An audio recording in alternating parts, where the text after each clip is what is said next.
All right, good evening, ladies and gentlemen out there in Extra Frame Land. This is Matt Canizaro alongside Aaron Smith, and we are ready for match play here at the 2017 U.S. Women's Open. We're at Plano Super Bowl in Plano, Texas, and we have whittled the field down from 114 talented young ladies to the cream of the crop here, the top 24. Now ready for 24 games of round-robin match play, and really, although we've been here now, this is day number 4, we're really just past the halfway point of this event, the third major of 4 on the 2017 PWBA Tour schedule. And arguably, format-wise, at least the most grueling of the 14 events that they're going to compete in this year. We had 3 days of qualifying, 8 games each day, after which we cut the field down to the top 38 competitors for 8 more games that happened this morning here at Plano Super Bowl. And now, based on 32 game total pinfall, we have the top 24 for round robin match play, and they will do that over 3 rounds, 8 games each round. First one obviously happening here tonight. Then we'll be back all day tomorrow for the final 16 games, and when it's all said and done, 56 game pinfall totals, which includes bonus pins for each win in match play, will determine the top 5 for the live TV finals. That will be Sunday on CBS Sports Network starting at noon Eastern. And of course, while we're here and things unfold over the next 24 games of match play, we'll get a chance to meet all of these great players, tell you about them, some terrific international representation, terrific storylines. Our tournament leader at this point, after 32 games, is 3-time defending champion Liz Johnson, the USBC Hall of Famer. She is looking for her 6th overall U.S. Women's Open title. Holy moly. And she got there last night, finally got to the top spot with a 300 game. Followed that up with 236 to take the lead for the first time this week. But as cliche as it sounds, of course, the U.S. Women's Open is a marathon, not a sprint. 1 or 2 games isn't going to make you or break you, but you have to be in there for the duration. It's really about endurance, and Liz knows all about it. She has been blowing this event longer than some of these top 24 have been alive. So definitely experience key in this event, and we'll meet Liz and many more right now on our featured pairs here. We're on lanes 23 and 4, 25 and 6 here at Plano Super Bowl. And we've got, again, a very talented crop of players here. Shani Pluhowski, the lone left-hander among the 38 bowlers who advanced to the cashers round, and now, of course, the only left-hander in the top 24. And that is reminiscent of 1 year ago when she snuck into the match play cut in the 24th position, and then made her way all the way up to the number 1 seed for TV. Had a bit of a heartbreak in the title match. Lost to Liz Johnson by a score of 208 to 143, I believe, was the final number. So Shannon looking for a little bit of redemption here. Then we have the young former Team USA member Ashley Galante. Had the front 9 3 times this week, including 1 300 game. And she is definitely motivated and ready for a breakout performance here on the PWBA Tour. Our other featured pair is Kelly Kulik. She's won this event 3 times. Been a runner-up as many, if not more. And she is ready, again, to work her way through this long format. Seems to thrive in this environment. And we will see the scoring pace this year a little bit higher than the players may be used to, those who have bowled the U.S. Women's Open for many years. And finally, Kelly's opponent, Valerie Berstier, a top Canadian competitor and collegiate bowler. And that is that. So we will roll our way through match play as well. This is game 1 of 8.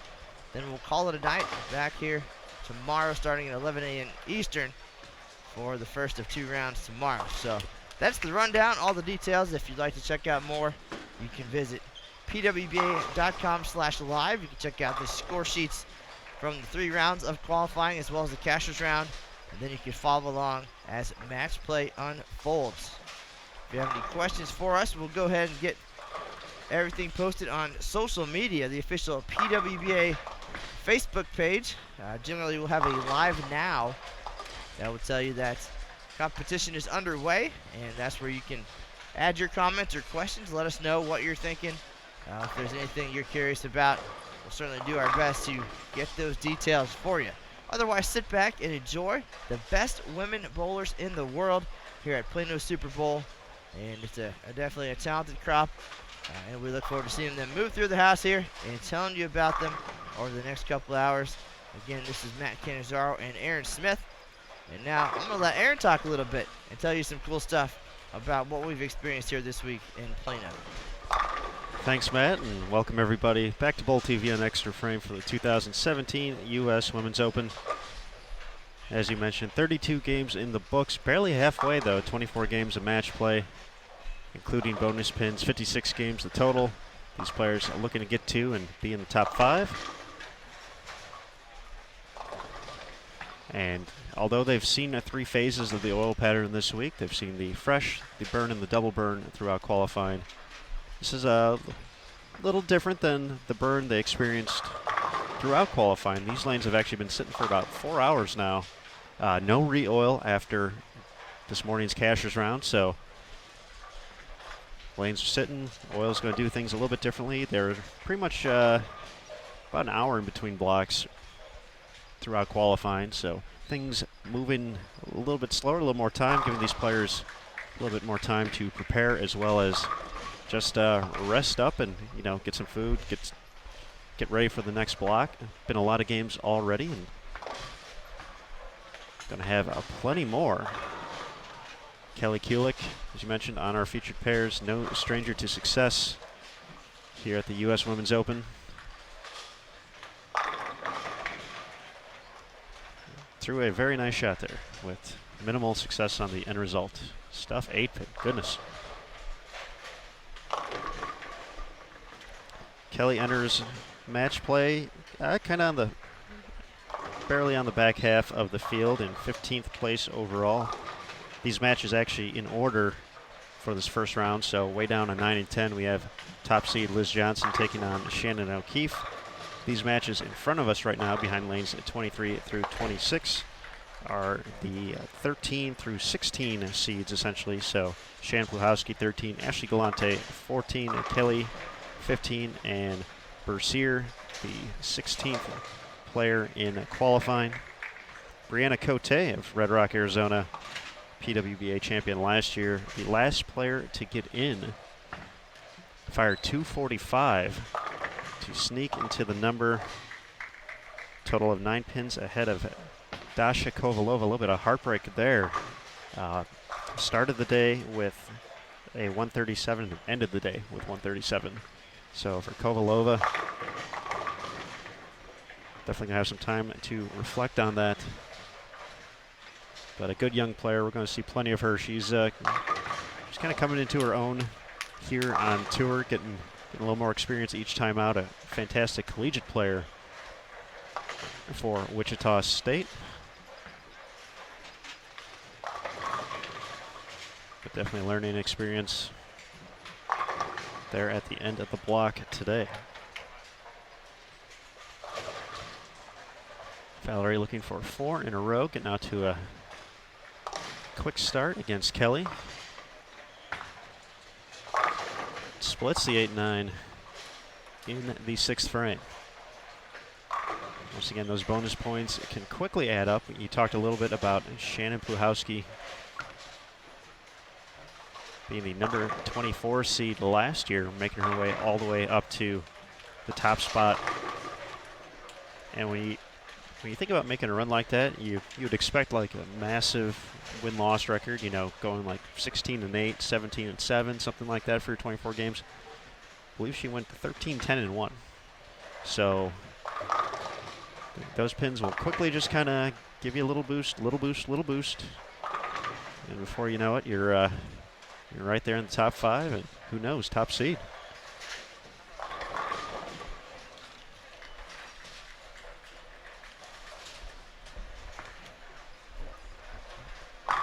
Galante really has had a fantastic week overall. Not the result she was hoping for in the 6th frame, coming in light. If you didn't get a chance to see that 300 video of her 10th frame, definitely check that out. Sport of Bowling, USBC, and Professional Women's Bowling Association, PWBA, as well. Very emotional for Ashley. Been just happy to have a good performance. So it's been a bit of a tough year. So, you know, we got to talk to her a little bit early in the first block. She led A squad, and she was just happy to be in that position to be there at the top of the standings. So things kind of coming together. It's been the name we've heard for a very long time. You mentioned Junior or Team USA. I believe that was back in 2006, 2007 range. Went on to win a few collegiate national titles as well with Pikeville and Weber International. So kind of the word you said, breakout performance. Still looking for that here at the on the PWBA level. Is it right here this year in Plano, Texas? Oh.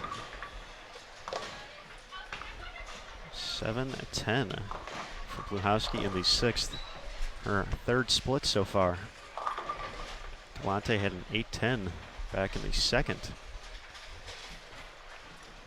Well, Aaron, you mentioned the fact that these lanes were not oiled during the break. So we had the cashers round this morning, a little bit different traffic pattern than we saw all week, just based on the fact that it was just the top 38 players this morning. So essentially, the players who figured things out this week, for the most part, other players didn't, I guess, to play the lanes a little bit differently. So by that point, the way the lanes are going to break down is going to be a little bit different. And then the players with the opportunity coming into match play to switch out bowling balls.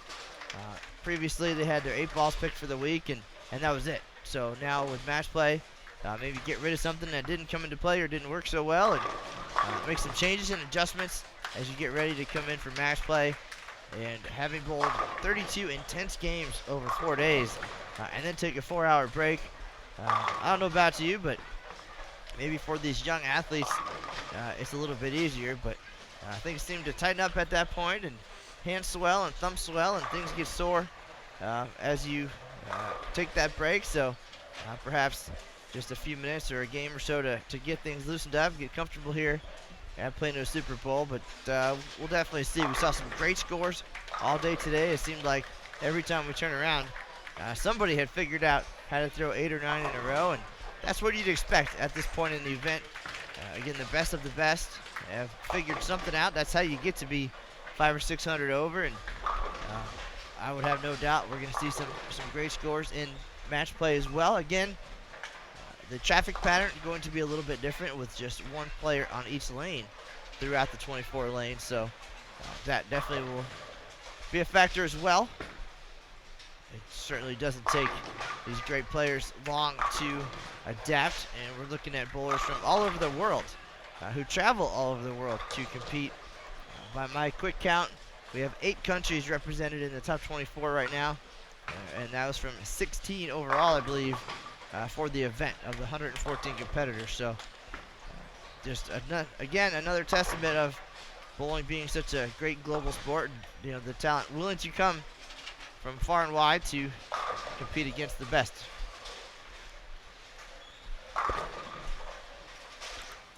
Uncharacteristic game here from Kelly Kulik out of the gates. Not having fun at all on 26. Just the 1 strike, three open frames. Gonna have to finish on there.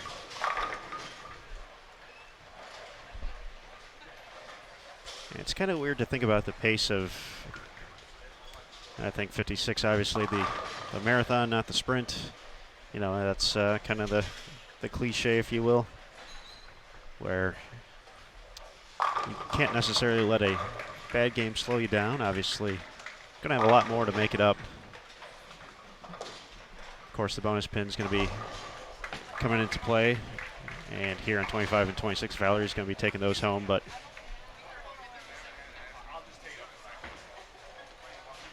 Players seem to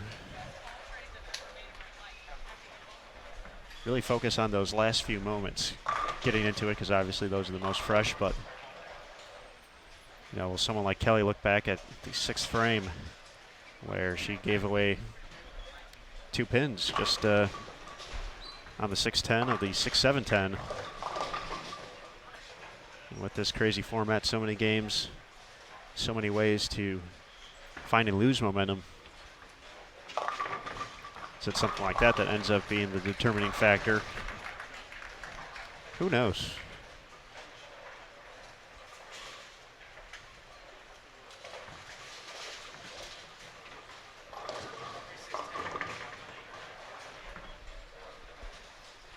Flahowski has made a ball change. Went through the nose, really didn't make a great shot in the 7th frame. A little bit better there, but that thing did not hit the 7 too hard. Shannon again all by herself on the left side. Fell today from 5th to 13th during the cashers round. Again, similar to what we saw last year. And then somehow she figured something out in match play in Illinois. So, you know, if things go well, she'll have the left side to herself, and she'll be able to maintain that. It's just finding it, I think, is the hard part, especially here on the burn now, where the lanes have opened up a bit for the right-handers. They have a little bit of room out there, and I think we'll see probably a little bit different Pluhowski tomorrow on the fresh when we get back to it in the morning. So it should be very interesting, the strategy session and how she attacks the lanes. Bercier doing everything right here in her opening game against Kelly Kulik.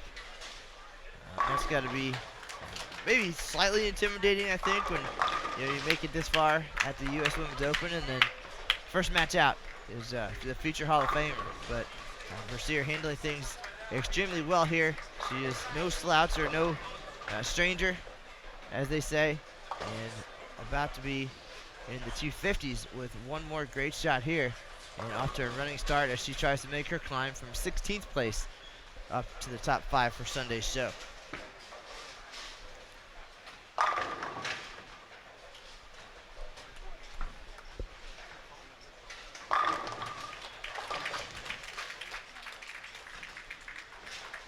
Team Canada member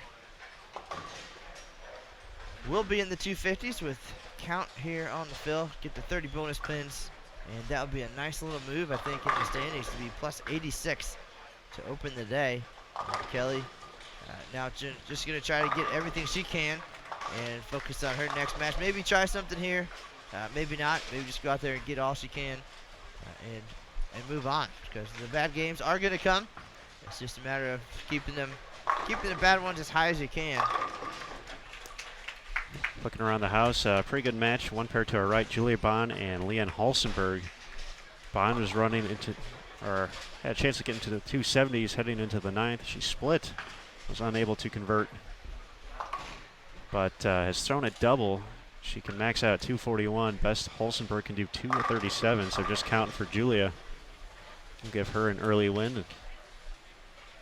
Collegiate standout at the University of Nebraska and current Team USA and Junior Team USA member. There's a rumor that Liz Johnson had the front 7 or 8 that game. Certainly not surprised by that. But Liz, again, trying to win her 6th overall U.S. Women's Open and 4th in a row. Can't imagine the pressure she must feel, or maybe not. Maybe she's just doing what she does and doesn't even worry about that. It's a new year. And right now, she's the player to beat with 23 games to go. It feels like we've been here so long. And as you mentioned, just past the halfway point. So 23 more games to go after this. Developing situation on 23 and 24. Ashley Galante losing some count there, leaving the 3, 6, 7, 10. Pluhowski will have the opportunity to sneak this game out. Even with the spare, Galante would be at 182. Pluhowski could throw all 3 in the 10th, 184. Kelly Kulik is ready to never bowl on lane 26 again.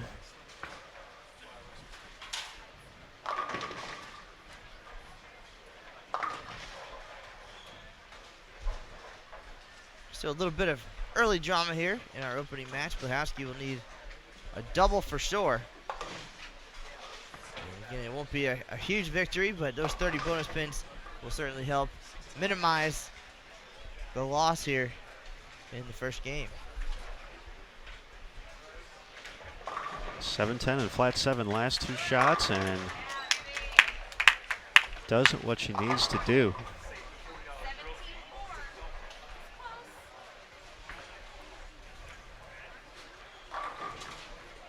Looks like Danielle McCune is going to pick up a win against Clara Guerrero.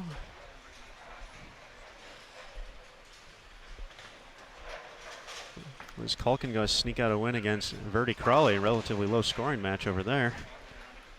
179 will be enough. Don't forget standings and the match play schedule available on pwba.com/live. And Blahowski, another good shot, but the 6 and the 8 denying her a victory here in the opening game of match play. Galante will take the victory with 181. She'll get the 30 bonus pins, and we'll move on to game number 2, just like that. One block of 8 games tonight. Then a recap for you on pwba.com. Then back at it bright and early tomorrow at 11 a.m. Eastern. You're watching ongoing coverage of the 2017 U.S. Women's Open here at Plano Super Bowl in Plano, Texas. Matt Canizaro and Aaron Smith. We've got game 2 coming up in just a minute. Stay tuned.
going to be a pretty quick pace here. Game 2 already underway.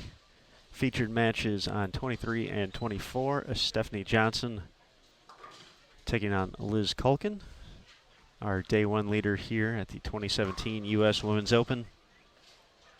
On 25 and 26, Sweden's Jenny Wegner, the World Cup champion in 2016, taking on England's Verity Crawley.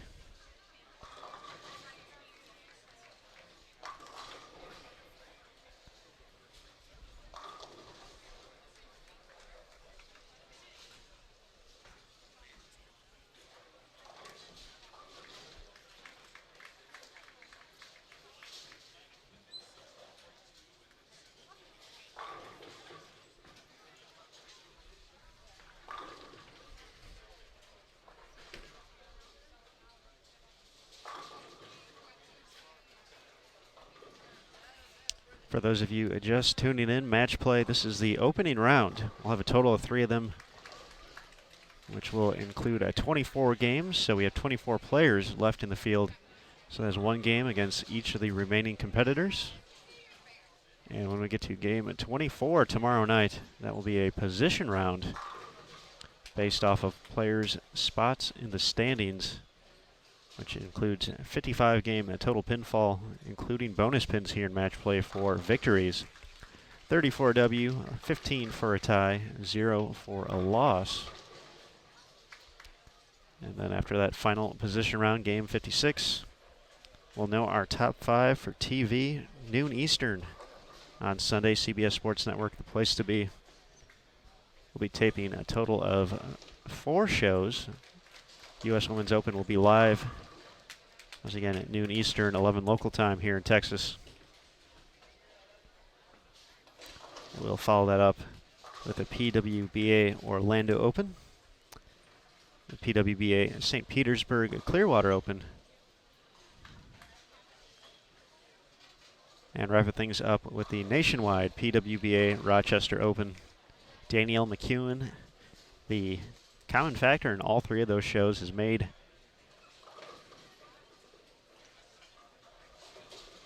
a TV appearance, or championship round appearance. The last 3 events really finding her stride. She is in the match play field as well.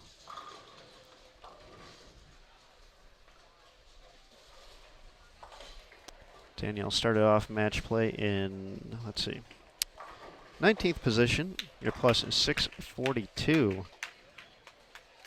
So about 140 pins off of 5th place heading into match play. 5th place at the moment, plus 783, Aaron McCarthy.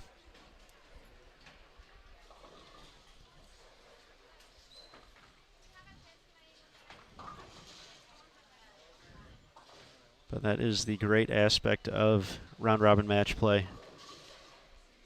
Not a single person out of it yet. Brianna Cote, last player in at plus 587. So for her, right around 200 pins to make up. But with bonus pins, you just never know.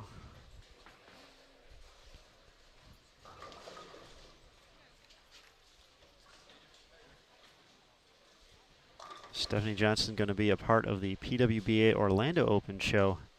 It was actually her first appearance of the 2017 season. 2015 Rookie of the Year. Actually took some time off as her family grew a little bit bigger.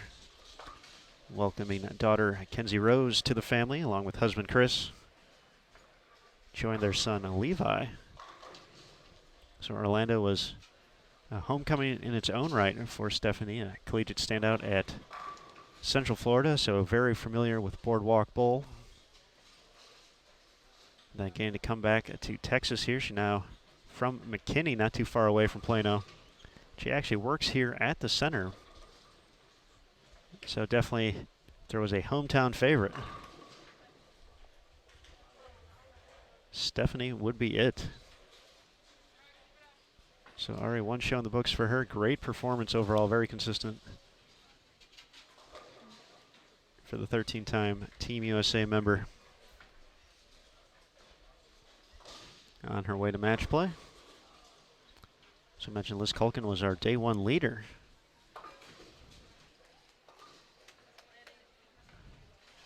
Finding some success on the double burn and staying consistent the rest of the way out to punch her ticket to match play. Heading into this round, Culkin was 10th overall at plus 731, so only 50 pins out. Johnson was at plus 722. Verity Crawley was in 9th at plus 761, and Jenny Wegner was plus 718 in 12th. So far we've kind of seen the groups together, if you will.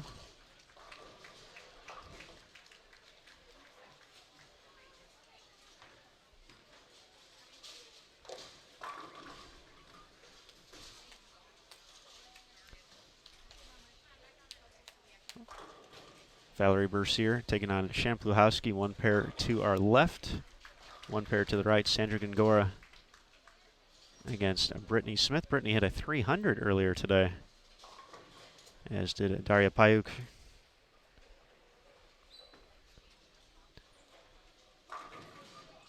Can add Shannon O'Keefe to that list as well. So some big performances this morning. We're up to 9 300s total.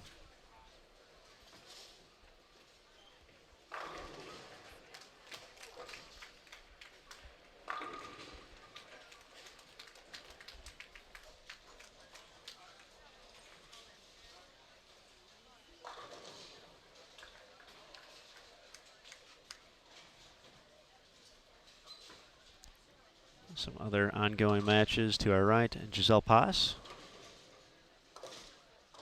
Also going to be a part of the fun on Sunday, making the show for the St. Petersburg Clearwater Open. Sandra Gongora causing trouble on 27. Sending pins everywhere. So they'll get one of the good folks here at Plano Super Bowl to take care of that. Shout out to Jamie Brooks, the proprietor here at Plano Super Bowl. He and his staff have been phenomenal all week. Jamie, one of the best in the business. Appreciate everything he does for the sport.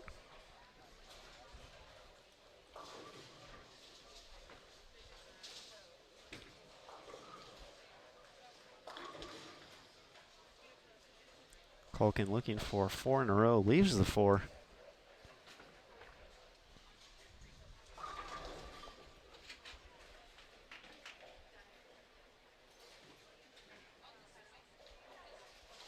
Culkin today plus 214 in the cashers round. Had some nice numbers. Shannon O'Keefe getting to 313 over. Payuk 310 over.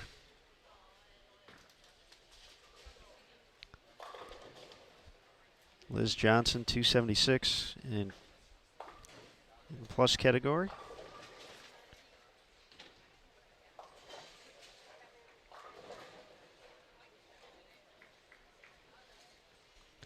Making one of the biggest jumps was Isabel Holton from Sweden,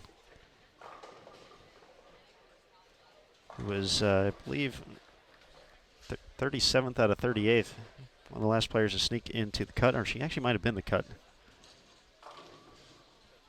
She may have been the cut yesterday at 347 over. Went 218 over to nearly make it all the way back. Got to 565, 587. Once again, Brianna Cote, where you need to go. Yanni throwing pins around.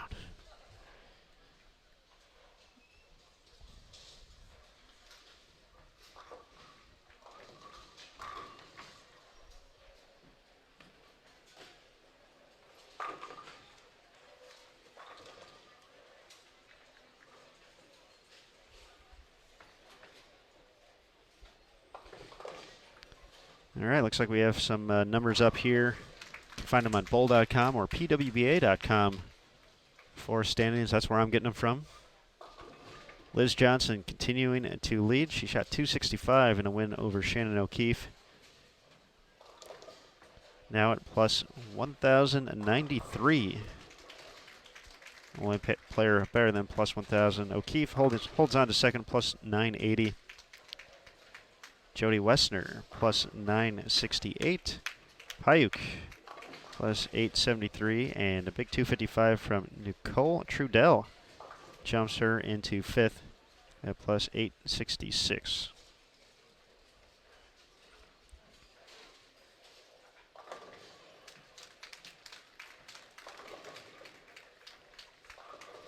Those are some of the bigger games, though, we saw there. We actually had Valerie Bercier on our featured pair. One with 256. Trudell, 255. Jody Wessner, 258. Johnson, 265. So some of the bigger numbers out of the gates. Danielle McEwen starting with 5 in a row against Julia Bond, a few pairs to our right.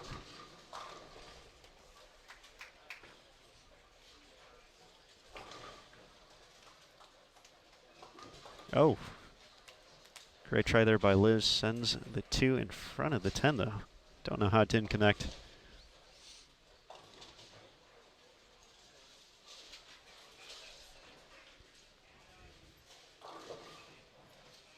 Looks like she's going to go to the accessory bag here. Maybe get a piece of tape.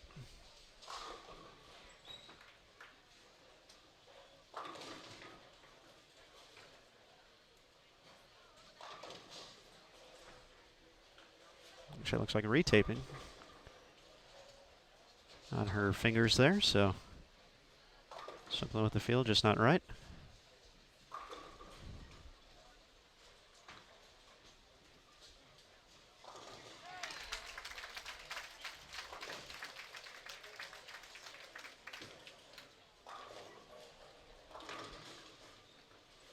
And back to business in the 8th. Stephanie Johnson up by 4, can push her to 14. She'll have a little strike here in the 8th frame.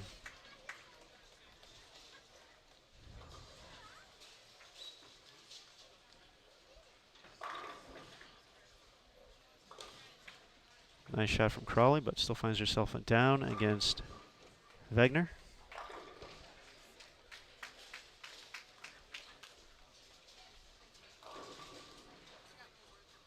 McEwen up to 7 in a row. As Johnson delivers the double, pushes her lead to 14.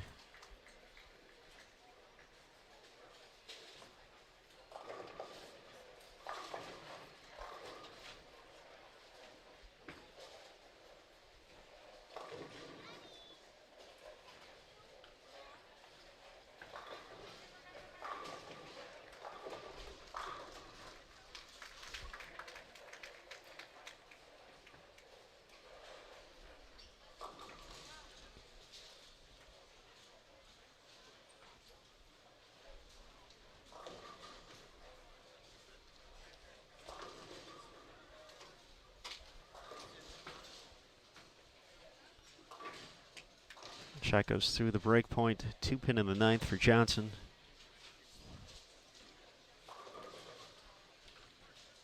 It's going to give Liz Culkin a chance to step up here in the 9th and 10th and secure a few extra bonus pins.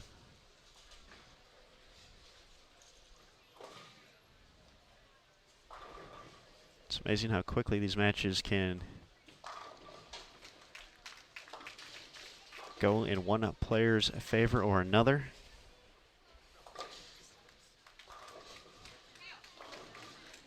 You know, we consider this tournament so much of a marathon, but can also look at this portion of it as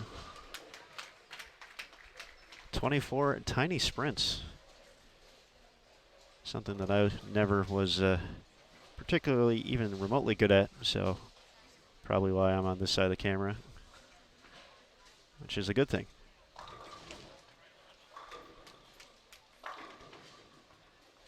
Liz kicks out the 10.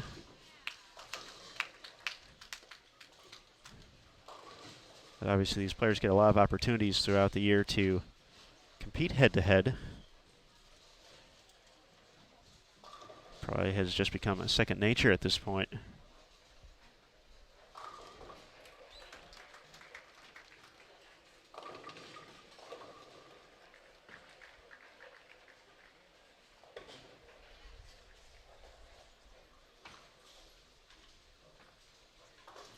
Certainly have to keep a short memory. Players have the opportunity to win and lose matches just like that.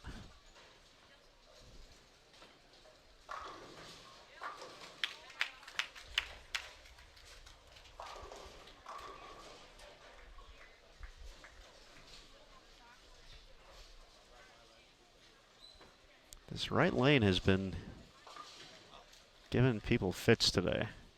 At least here in our 2 matches, Kelly Kulik could not get the right look on 26. Culkin for the chance to shut out. And leaves the 10. Stephanie Johnson now. Chance to double. Sneak out the victory.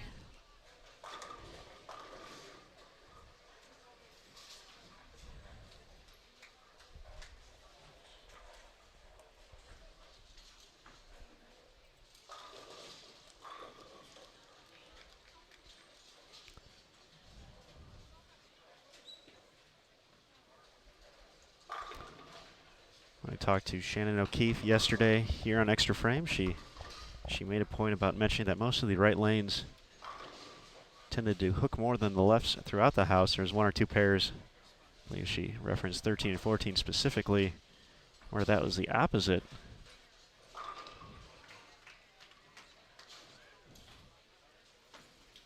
Curious if that's something that Kelly and Verti have been seeing here on 26.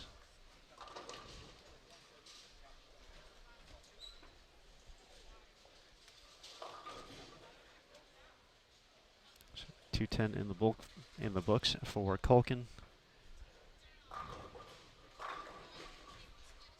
First thing first, Johnson needs it and runs high. Liz Culkin will take the victory.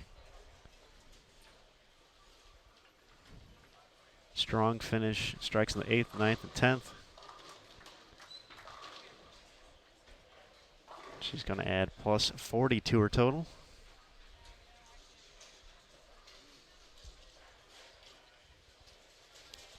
Bercier is going to go 2-0. Recording a victory against Shannon Pluhowski. Kelly Kulik back on track. Chance to get to 268. Falling against Ashley Galante. Galante in the finish with 214.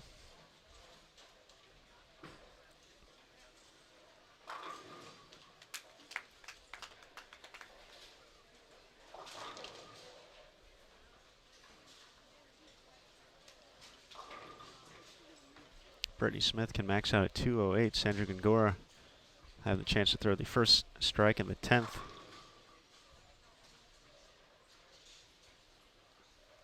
Get good count to secure a win. Sandra had a big opening day. She's actually leader in B squad. Slowed down a little bit on the fresh in round 2, but did what she needed to do to not only make it to the round of 38, but to 24 as well.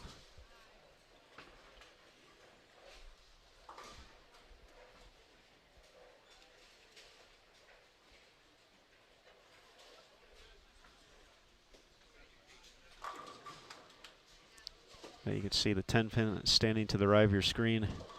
So Brittany Smith will record the W. Danielle McEwen up in the 10th and leaves a 10 pin, so no 300 this round, or this game I should say.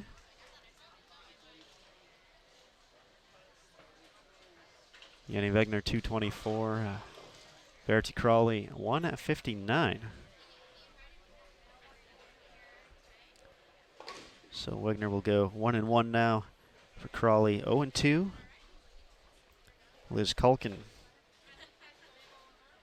now 2-0. Stephanie Johnson falls to 1-1 on our featured pairs.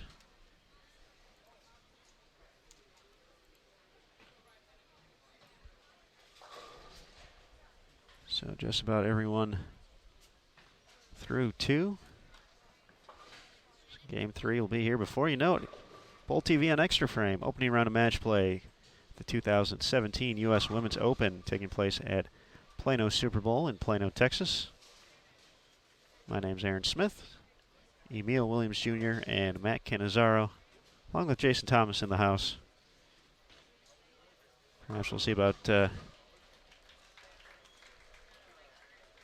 getting some bonus guests as well.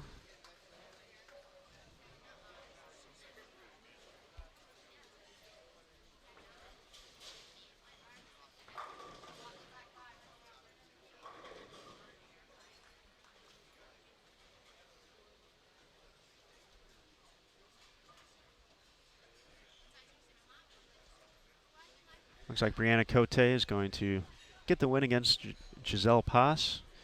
A few pairs to our right. McEwen finishes with 279 and a win over Julia Bond.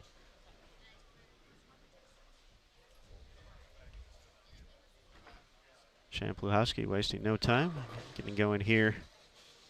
Second time in 3 games. Had the opportunity to see her. I've actually seen all these players at least once so far, so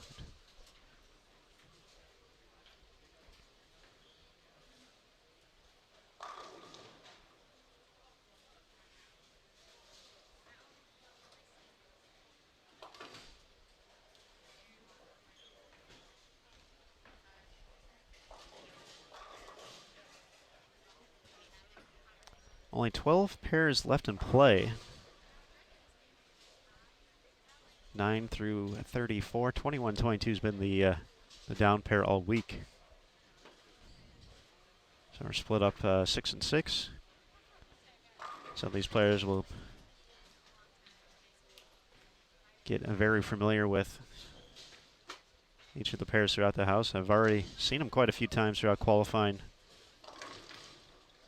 Now through 34 games.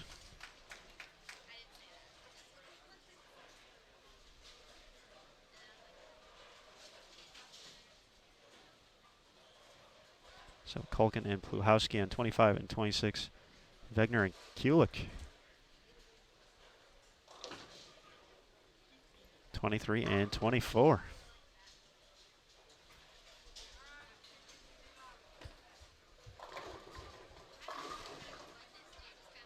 Remember to get standings information, a look at the oil pattern, and more. You can see the match play schedule as well. A few places you can get that, bowl.com/US Women's Open. On pwba.com, a few places to get there. It's actually right there, right at the front when you go to pwba.com. You'll see a big graphic that says Live Now, US Women's Open.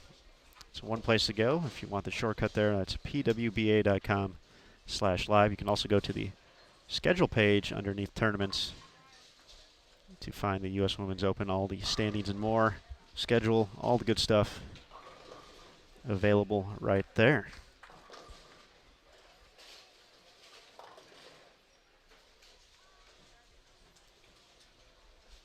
At the end of the day, we'll have a recap of all the action on bowl.com and pwba.com.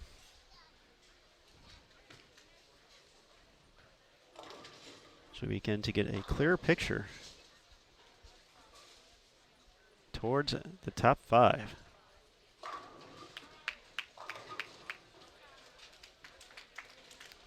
As Matt mentioned when we saw Shannon in game 1, the lone left-hander to advance out of qualifying. So that was the top 38, and now the top at 24. So Shannon really gets the opportunity to manage what's in front of her for the rest of the way out. Good to see if that is an advantage or a disadvantage, not having other players open up the pattern, if you will.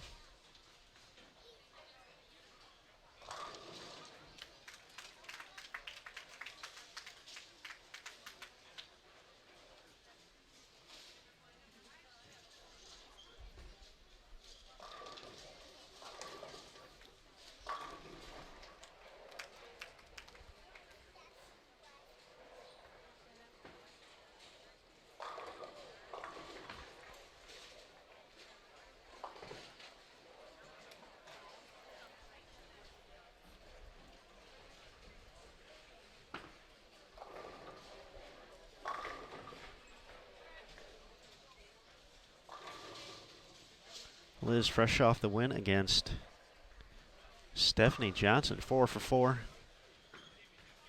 Seen Kelly make the adjustment to not like 25 and 26, but 2 for 2 so far. She actually looks like probably about a zone further left now in 23 and 24. Getting closer to a fourth arrow.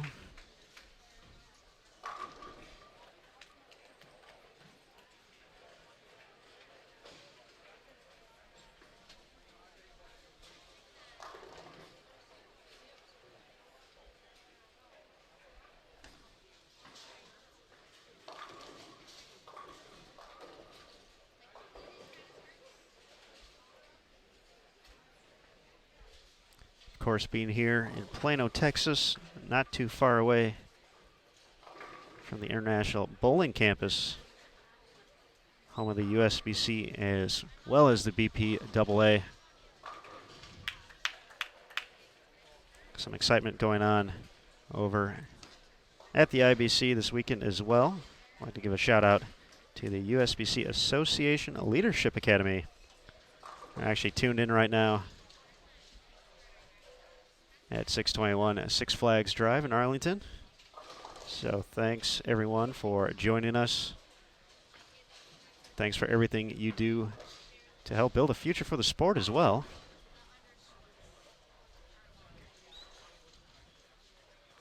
We certainly appreciate it, as do all these competitors. Of course, a big shout out to everyone joining us here on Bowl TV on Extra Frame.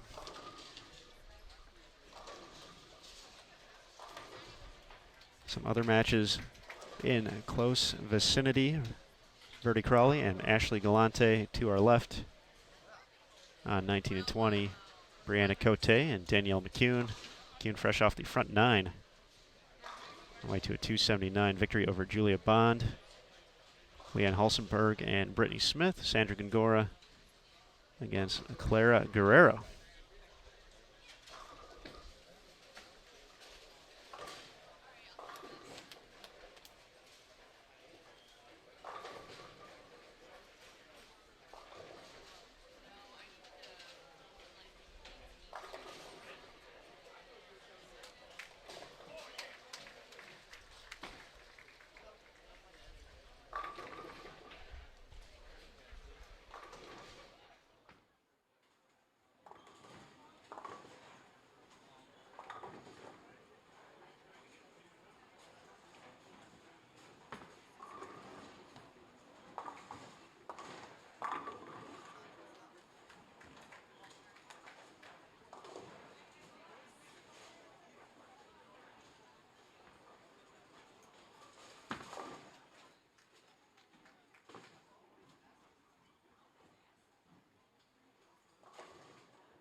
All right, folks, we are in the middle of game 3. Kelly Kulik, 5 for 5 so far. We're seeing her bounce back after a tough start on 25 and 26. But even more exciting, we have a special guest joining us here on Extra Frame. So please welcome Brandy Branca. Hi, yeah, thanks for having me here. Thanks for joining us, Brandy. Now, we had your good friend Shannon O'Keefe on yesterday, and we know it was a tough watching those final few games. Just missed the cut here. Just kind of talk about that experience hard to, or hate to start with the tough questions, but obviously that had to be quite a roller coaster for you. Yeah, it's definitely hard to watch the scores yesterday. But I made some mistakes that I missed a couple spares here and there that I know I shouldn't have, and I knew that was going to cost me in the end. But I gave it the best I could, and that's all I could ask for. So I finished on a good note, and I was happy with that. So. Certainly been, I think, what some folks would call a breakout season for you. So we got the first TV show underway, very first week of the season, over in Sonoma County. Arguably from what I'm hearing from the players, the toughest condition they got to see all week. So that's had to be fun in its own right, though. The opportunity to win a match, make it to the title match, just walking in, doing the TV show thing for the first time. Just talk about the nerves and the excitement for an event like that. Yeah, so I've been on TV before with McKendree. I bowled at McKendree University, and we made it as a team. And also I was on TV for basketball in high school. So I've had the experience with being on television, but never in an individual setting. Everything was a team setting. So it was definitely a little bit different, not having people. I had fans there, and obviously I had my ball reps there behind me. But just being by myself, it was definitely a little bit more nerve-wracking. But actually, once I set foot on the TV pair, everything felt fine, and actually kind of felt like natural. But it was definitely nerve-wracking, and it was the fastest 10 frames of my life, I can tell you that. So. And go ahead. But overall, I was very happy with my performance. Obviously, I wish the outcome was a little bit better, but I was happy with it. And it's kind of funny you mentioned that, and even though I was talking to myself about it. But so many folks talk about the U.S. Women's Open being the marathon, obviously 56 games, a lot of it. But when you get to match play, it's like 24 mini sprints leading there. And, personally, getting into match play, it was always a massive struggle for me, just because I'm one of those folks who just could not stop looking at the scoreboard. And every scenario, it's like, oh, well, wait, I have a chance to double now to take the lead, or, if I just fill this frame. And then all of a sudden those nerves lead to bad shots. And part of the PWBA Tour is being able to thrive in those situations, obviously, with the standard events. Getting out there, having to bowl in the not only the matches, but making it to the group step ladder for if you do that as well. Just talk about how you kind of manage those situations. 10 frames obviously goes so fast, but how do you keep it all in perspective? So really, my first 2 years on tour, I was a big score watcher. Like, I would look at scores like no other. Okay, so what do I need to do to beat this girl? What do I need to do to get here? And this year, I kind of just backed off of that and just focused on my game and just focused on a frame at a time. I had goals here and there, like make it to the cashier's round, then make it to the top 12, and then obviously make it to the TV show. So I kind of just took a step back and just focused on, little things here and there, and then hopefully get to the big picture. But that was my one main thing, was just not focusing on scores and just focusing on myself. And I know yesterday, when I was bowling my final round in the morning, I was talking to one of my ball reps, Mike, and I even said, I was looking at the scores, and I said, this is what I need to do to, actually have a chance. And he's like, Brandy, don't even look at the scores anymore. Just focus on your game. Focus on what you can control. And that's all you can do, is just focus on what you can control. So. All right, some great insight there. Brandy Branken joining us here in Extra Frame Booth. Kelly Kulik, 7 in a row, but runs into trouble. Big 4 in the 8th. Still going to be in pretty good shape in her match against Sweden's Jenny Wegner. But Kelly making the quick adjustment. We had her on 25 and 26 in game 1 and was in the 150s. So, which is something we don't get to say or see very often about Kelly Kulik. But she bounced back in her next match, a few pairs to our left, and obviously whatever adjustment that needed to be made here on the burn. Obviously, these lanes have been sitting for a while after the break. She has figured that out quickly. Yeah, and she's one of those players where, if you have one of those bad games, she's going to bounce back just like that. So. Now, Brandy, you mentioned the the trip to the ITC finals with McHenry. That was in El Paso, right? Correct. Yes, that was my sophomore year. I believe it was 09, 10, 2009, 2010. That was, because I know that because I was there. So I got to watch the run, make it all the way to the finals. It's an awesome year, obviously. Guys ran to a pretty talented team as well in Weber in the finals. But now you've transitioned to the next step in the collegiate scene, now as a head coach at Maryville University. Yes. So I'm a head coach now at Maryville University. It's a Division II school in St. Louis. This is actually our third program, so I've started the program from scratch, which is very exciting. I had 3 girls to start, and now I'm at 10, so it's definitely, definitely a big step, but, I love it, and I love teaching the game to girls that, are wanting to learn and wanting to get better and, hopefully be out on tour like these girls are today. But I love the thrill, and I love just seeing girls succeed in the sport.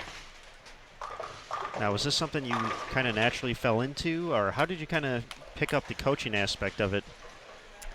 Yeah, so actually after I graduated college, I moved home because I couldn't find a full-time job, so I moved back home, and coaching was never really something I actually thought of.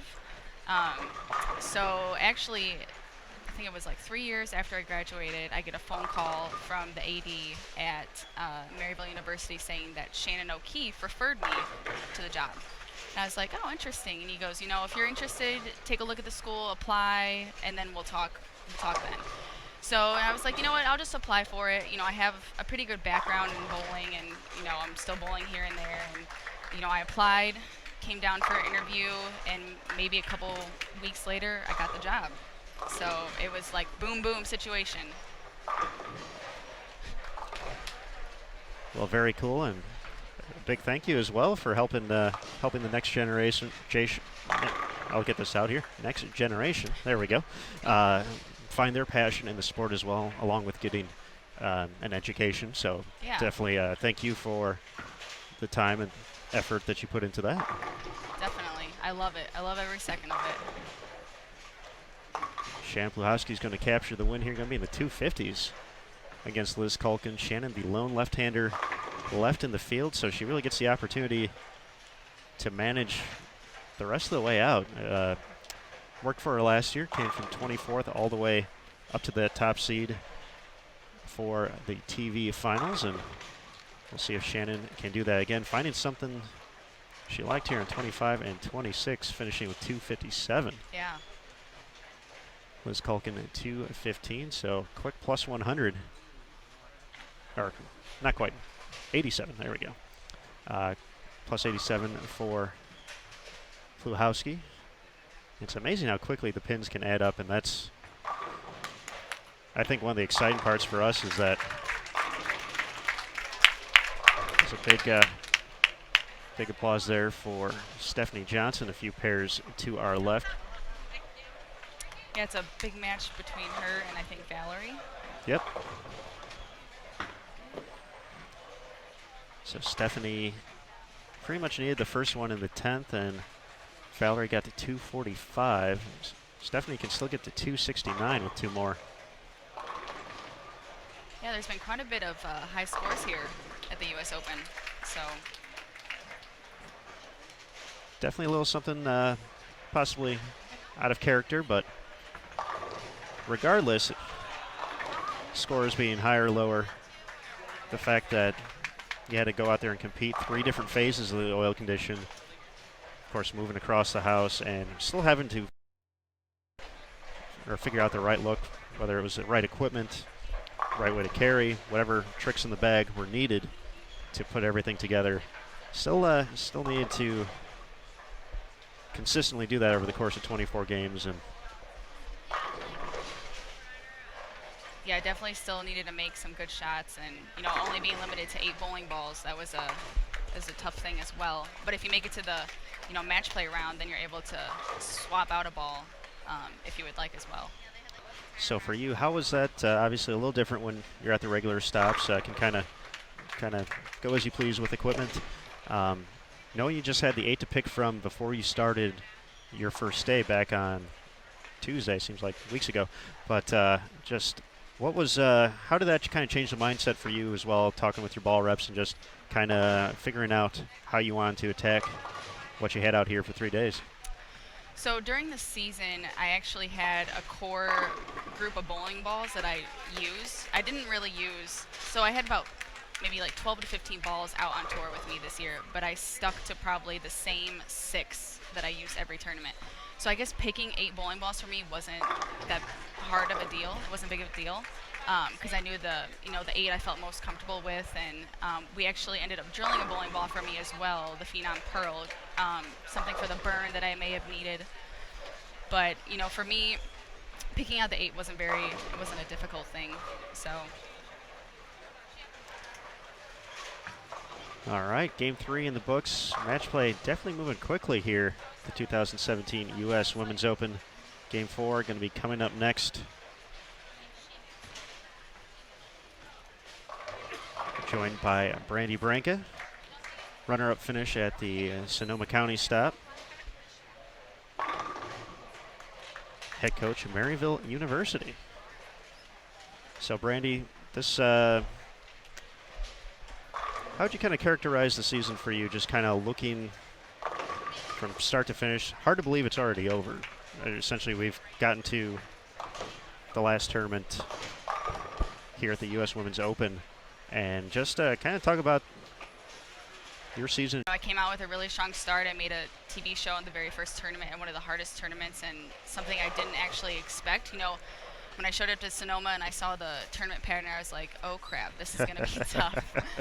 First pattern, first tournament, and it's one of the toughest ones.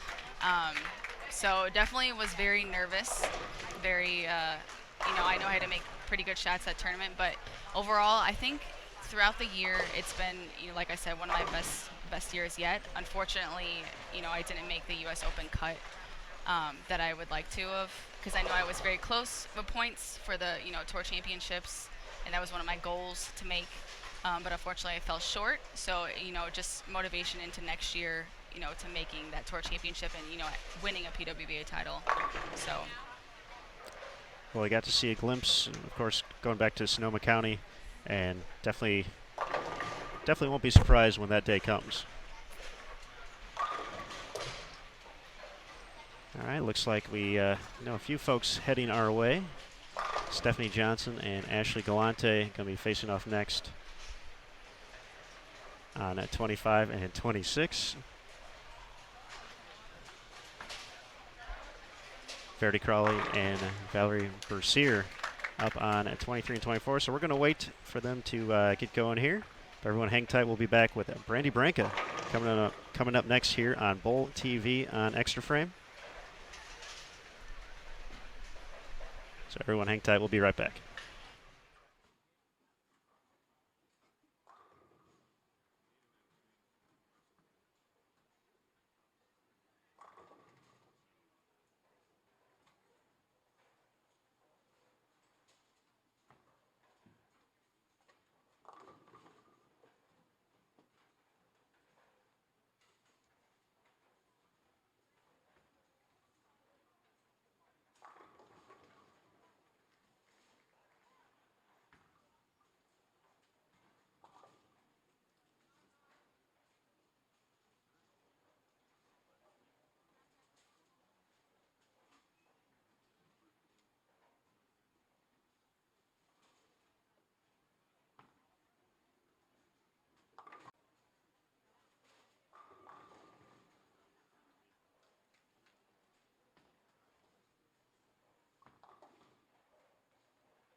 All right, everybody, we're back here on Bowl TV on Extra Frame for match play at the 2017 U.S. Women's Open. We apologize, having a little bit of internet issues, but should be back rolling. We are joined by Brandy Branca as we hit game 4. Verdi Crawley and Valerie Bercier on 23 and 4. Ashley Galante and Stephanie Johnson facing off on 25 and 26. Brandy, really a great mix of players in the field this week, and of course have some extremely young and raw players who are coming out, kind of making their first showing here at the U.S. Women's Open and doing so very impressively. What have you really thought about the young talent, especially as a collegiate coach, getting to probably see these players a few times throughout the year? Just how tremendous of a talent is coming up here. Yeah, we got quite a bit of young players here. We got Giselle Poss, who just graduated from Vanderbilt, and Julia Bond, who's still at Nebraska, and Caitlin Johnson, who's at Weber. And it's great to see these young college girls come out on tour while they can. It just goes to show their love and passion for the sport, and that's what we need. We need girls like that out here on tour, to keep this going. So it's just great to see, and obviously their coaches are doing a great job because they're out here bowling. So. Caitlin Johnson just getting ready for her sophomore year at Weber International, 18 years old. Actually, just a few weeks ago, she was in Cleveland at the Junior Gold Championships, made it all the way to the U20 finals on the girls' side. That show is actually going to be airing on Tuesday on CBS Sports Network. It's going to be at 8 p.m. Eastern, so be sure to check that out. Of course, we got the excitement coming up on Sunday. Not only the live U.S. Women's Open show, but 3 other tape shows.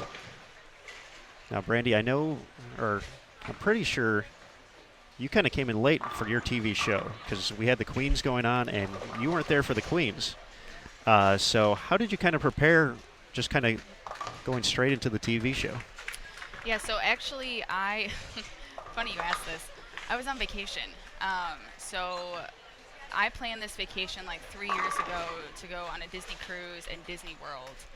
And when I found out I made the TV show in Sonoma, I was like, oh crap, I come home that Sunday and I need to get out there for my TV show on Tuesday.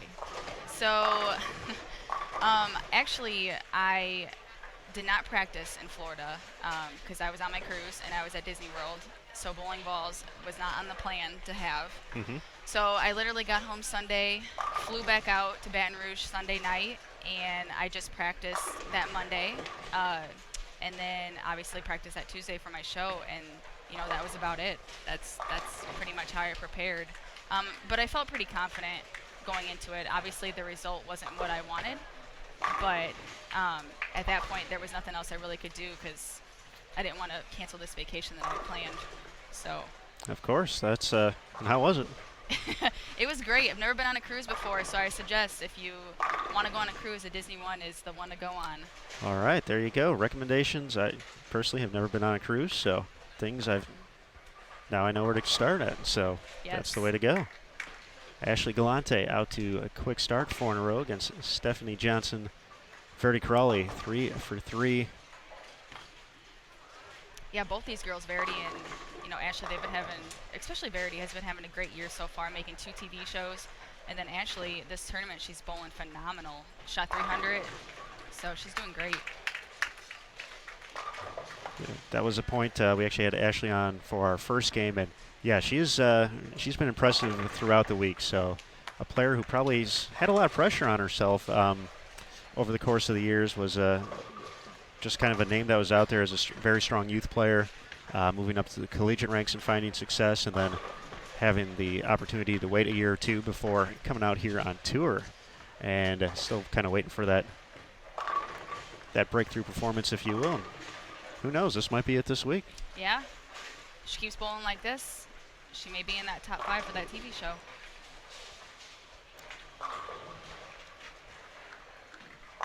Now, as a player who, you mentioned 2010 was your sophomore year at McHenry, so finished up right around 2012 or so. What was the feeling like for you in late 2014, hearing about the PWBA Tour going to be coming back, going to be relaunched. Just talk about kind of that moment and just kind of what it meant to you to look forward to an opportunity to come out here and compete against the best players in the world. Yeah, so I never really thought about bowling on tour. I mean, obviously it didn't exist after I graduated, so I would bowl local stuff. But when I heard the tour was coming back up, my dad was like, you know, why don't you just give it a try? You know, you don't know how long it's going to be around, and I mean, you're good enough. Well, from what my dad tells me, but I feel like my dad has to tell me that. So, you know, I gave it a try, and I thought I bowled pretty well, and it was very exciting. You know, half these girls out here I bowled against in college, you know, and then the veterans I looked up to. So even bowling against them, I was like, wow, this is awesome. The feeling is great, and I get to go out there and do something I love, and just love the feeling of doing it. So hopefully I'll be able to do it for a while. And of course, kind of at the end here of the 2017 season, we tried talking about it. I'm not sure if everyone caught it. We were having some internet issues, but just give us a recap of your 2017 season, kind of the ups and the downs. Obviously, making the show in Sonoma to kick things off, an exciting moment. Just kind of sum up the year for you, and kind of looking ahead to 2018. What do you think will be in store? Yeah. So overall, I think it was a pretty good year. It was obviously the first tournament wasn't the outcome I wanted, not winning a PWBA title and coming a little bit short. But, you know, I made some strides. There's obviously a lot of stuff I need to work on. I think, you know, at the beginning of the season, I felt a lot better about my game. I felt more confident, and I think towards the end, I don't know, I felt like something may have been off. I'm not sure what it was, but I felt like I wasn't bowling the best I could be bowling. I think I fell off the track a little bit, not sure. But, I mean, overall, when I look at stats from, you know, the past 2 years, this was obviously one of my best years, and each year I keep getting better. So I need to sit down and figure out what I need to work on for 2018, and hopefully I'll come out with a PWBA title and, you know, be at the Tour Championships for next year. So. Well, we'll be looking forward to that and seeing you on TV once again. Right now, Ashley Galante with the front six, and of course, having the role as the head coach at Maryville University. It's summer break's almost over. Yeah, this summer went by super quick, and I knew it was going to, traveling every weekend, being on tour. Actually, school starts in like 3 weeks. 3 weeks, goodness. Yeah, so it's like crunch time for me, trying to get everything done before the kids get back. So, actually, me and Shannon, when we weren't bowling, we were watching our other roommate, Brittany, who is bowling. We were on our laptops trying to get stuff done for school. So we were working while we're out here, and that's pretty much what we've been doing every stop, is just working as much as we can and trying to get stuff done before school starts. So. And Shannon did mention that McHenry and Maryville are close enough to the point where your teams share buses to certain events.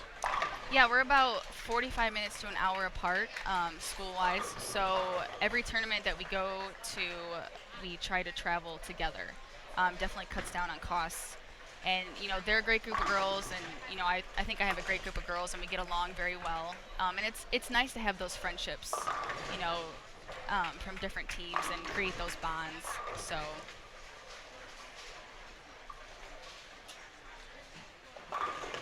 Quite a match developing here between Valerie and Verdi. Valerie's been pretty consistent so far this block. We caught her opening game here in 25 and 26, shot 250 right out of the gates. Oh, wow. And has been putting up some numbers. We do have scores updated through 3, it looks like, on the big board. Yeah, Valerie's been having a pretty good run. She bowled the Rochester stop and made it to she made it to the finals, but unfortunately lost to Clara, I believe it was. And then now she's having a great run here at the U.S. Open. So currently in 9th place overall. Now at plus 854. She's 2-1.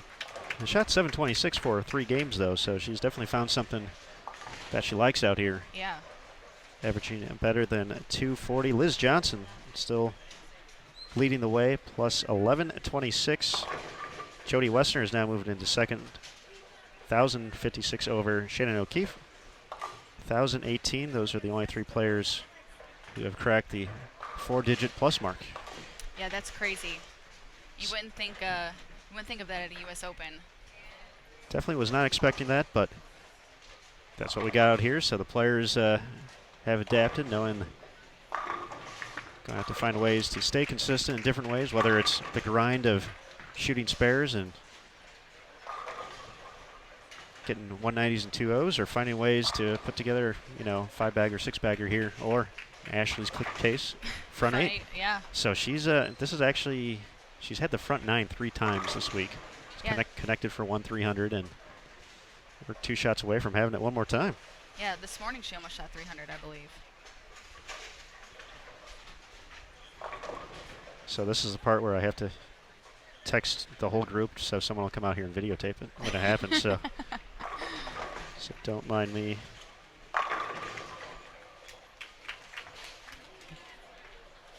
Although my autocorrect did not like Galante, so I had to do that one over again. All right, here we go. Okay.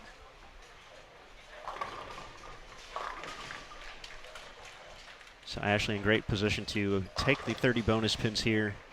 Miscue in the 7th from Stephanie Johnson. Just the one double so far. Bercier runs a little bit high, but gets the hit. 3 in a row. Yeah, we got a close match over here between them two, Verity and Valerie.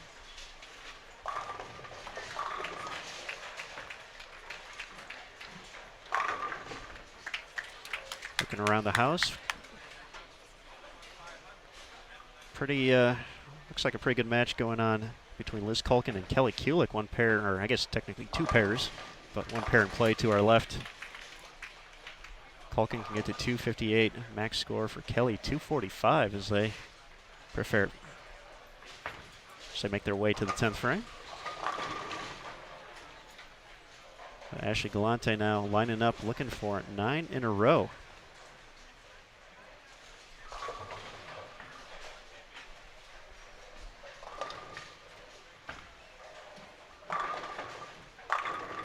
And she gets it. Fantastic shot. Kicks out the 10. Emil is up to no good here. I'm trying to figure out what he's conjuring up.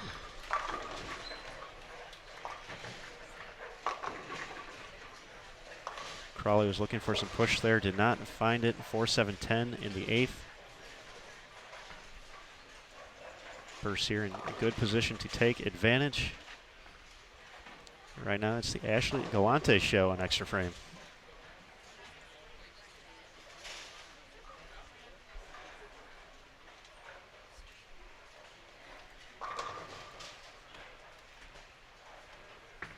All right. So we're going to change the camera angle a little bit here.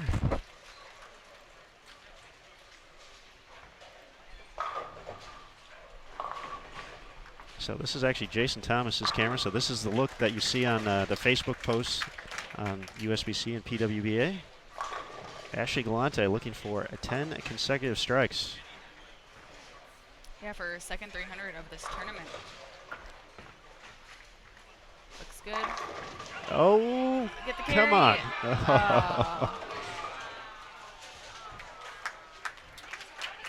Great run there. Good run, yeah. Unfortunate bad break.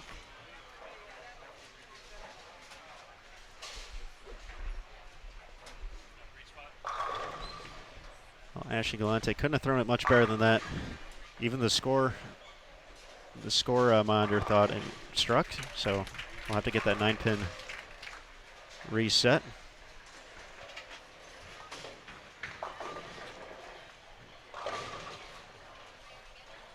That's all you can do after that is joke around with your other competitors. So Yep. sharing a laugh with Valerie and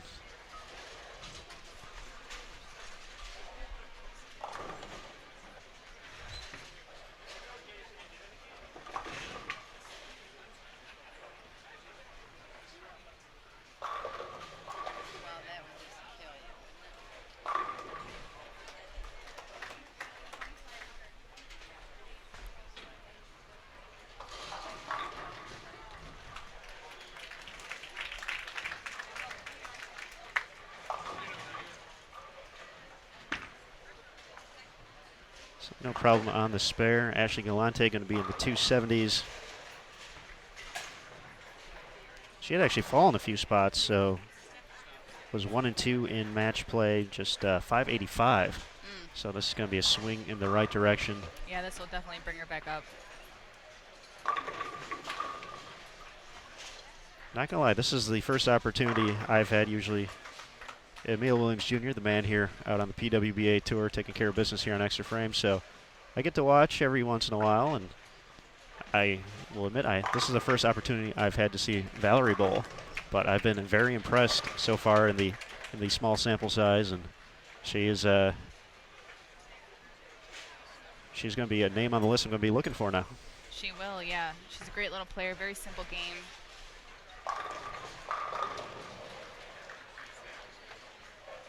Still has a chance to get into the 260s here.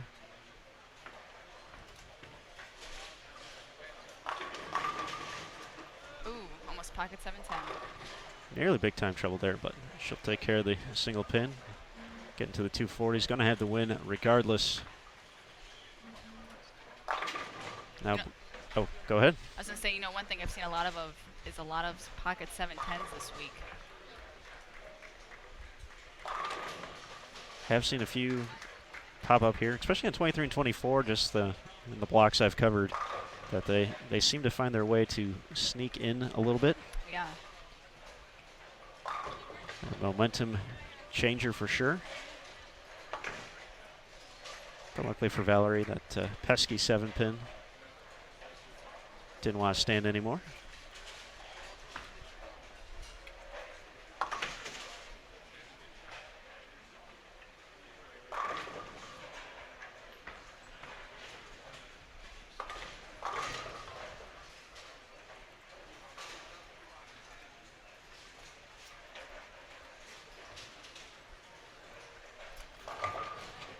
For Stephanie Johnson only bowling a couple stops this year because she had her daughter, she's been bowling very well. I mean, the first tournament, Orlando, that she came back, she made the TV show.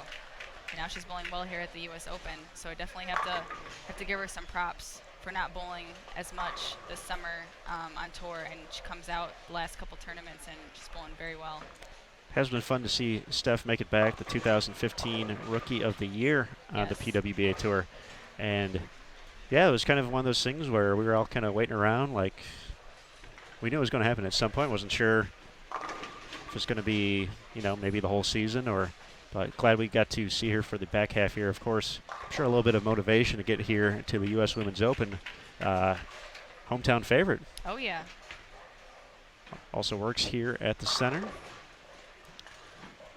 So definitely going to probably feel pretty comfortable out there on Sunday, and of course having the opportunity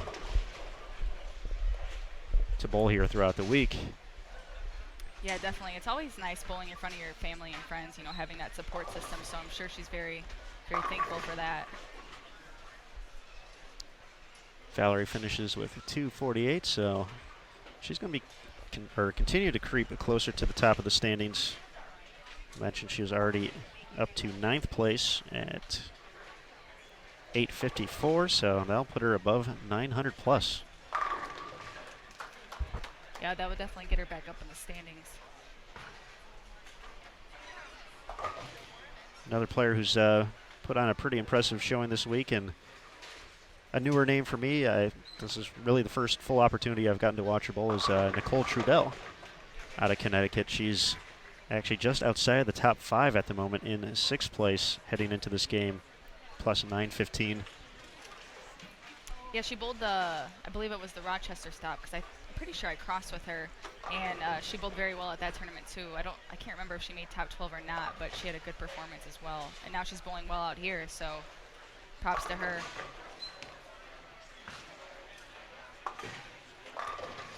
Final score 248 to 205. Bercier ahead of Crawley. We're joined in the booth by Brandy Branca. Now, Brandy, with your role at Maryville, obviously the coaching and scouting and the recruiting all come into play. How often do you find yourself putting on the coach's hat when you're out here on the PWBA tour, whether it's trying to help out a friend who, just, something isn't right, or, even possibly for some of these younger players who come out here who just try out a stop, thinking, well, how am I going to get you to Maryville? Yeah, I mean, mostly, with the close friends that I room with and travel with, whether it's Amanda Green or, Katie Suffin or, Shannon O'Keefe, we always try to help each other no matter what it may be. So there's that coaching role there. And then obviously, I became, a little close with Giselle Poss, so obviously we help each other here and there. Obviously, we all want to bowl well, and we're all rooting for each other. So, I mean, I see myself a couple times, bring out the coach's cap. But I also got to focus on myself too. So. Now you mentioned, I think we were talking about Valerie's game and just kind of mentioned simple yet effective. And is that kind of what you look at when players come in for evaluations? As a coach, what are you hoping to see from someone who's going to hopefully be spending the next few years at your program? How do you want to work with them and able to get them to where they're ready to be coming out here and join you on the PWBA Tour? Yeah, I look for a lot of things. I mean, obviously, their physical game is a big one, and academics are a big one too. But, my main thing is someone that's very coachable, someone that's going to listen to you, and believe in what you're trying to teach them and, make them become the player you want them to be.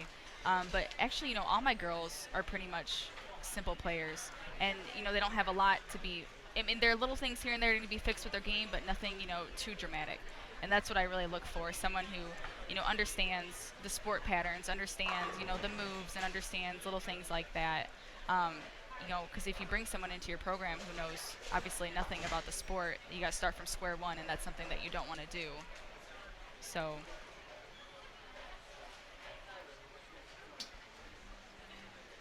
Closing in on game number 5. You mentioned Giselle. Looks like she'll be joining us here on Bowl TV on Extra Frame. Going to be taking on the legend herself, Liz Johnson. Danielle McCune and Maria Rodriguez also going to be making their way to our featured pairs. Jessimo and Giselle actually finishing up her match against Clara Guerrero, one pair to our right on 27-28. Clara can get to 217. 217, so she's already doubled in the 10th. So Giselle will have the opportunity to double.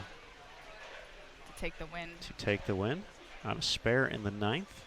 Both players clean so far this game.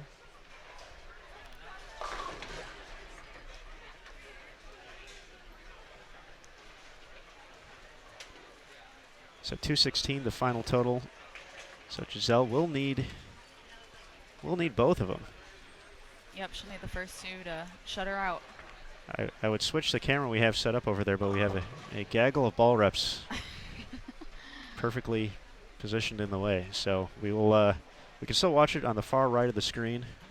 So you'll see it in lane at 28. Ball going there. Needs the strike. Oh. Wraps the 10. So Clara is going to sneak out the victory. Possible 216 to 214.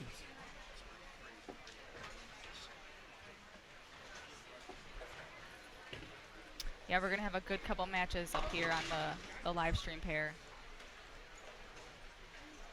Maria has been really impressive throughout the season and has been solid throughout the week. I actually think she moved into the top 5 through 3 games here.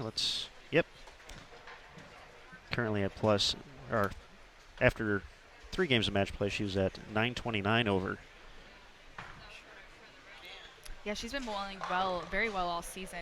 She always finds a way to get in that top 12. She's definitely one of those girls that's a fighter, and, she never gives up. She was actually on the Sonoma show with me. Unfortunately, I didn't bowl against her. She lost against Shannon Pluhowski. But she's been bowling very well all season.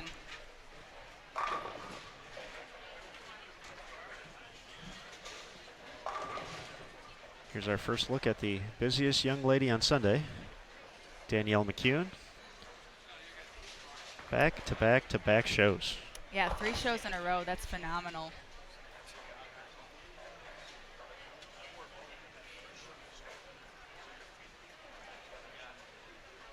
I couldn't even. I mean, we end up working the show, so we have our own kind of ebb and flow to everything and just how to manage the day. I couldn't imagine actually competing on 4 of those things, which obviously that's the goal for Danielle right now.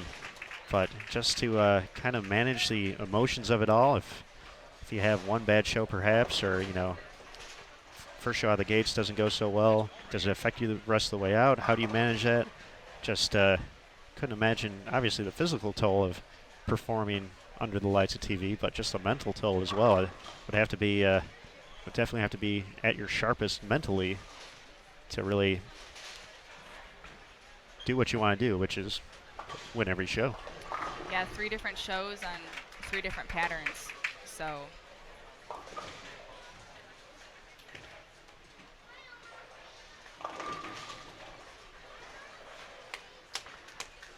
she'll start off with a strike. We'll be underway in just a moment here on 25 and 26. I'm going to go out on a limb and say Johnson wins on 27-28. Oh, Johnson against Johnson. We got 3 Johnsons in a row right here. That we do. Liz, Caitlin, and Stephanie all making the cut. So Caitlin we talked to a few days ago, obviously coming off the junior gold performance and having the great year at Weber as well. They made it to the show at the ITC, fell a little bit short. And she actually went through pretty severe injury with her ankle this summer. And she had broken it a few years ago, and they had to put a few screws in. Oh, and wow. one of them actually got loose and was kind of ripping and poking at the ligaments. So she was almost on one leg throughout the end of the collegiate season, actually bowled the Queens and just missed match play. I believe by 1 pin. She was the 65th seed and just missed match play before she kind of took some time off, got looked at, got the problem corrected before the great performance in junior gold and now here at the U.S. Women's Open. But 18 years old, I remember what I was doing at 18 years old. It wasn't anything quite like this. No, I can't imagine what's going through her head right now. She's probably just full of emotions. She probably can't even believe it. She said the initial goal was just to kind of finish up the summer before she heads back to Weber, and you know, just kind of she wanted to test herself, and the secret goal was I want to make the first cut, which she's done that, and now finds herself in the midst of not only 24 games of match play, but she's right in the thick of things too. She's well within the top 10 at the moment, sitting in 7th place at plus 876. So definitely the moment not being too big at the moment for the young player. Yeah, she's definitely making a run at it. That's good. It's always nice to see, you know, new faces in the top. There's that 7-10 again. See, once again. Sneaking in here. It's making its. We don't want it around. It keeps showing up. It's an unwanted house guest.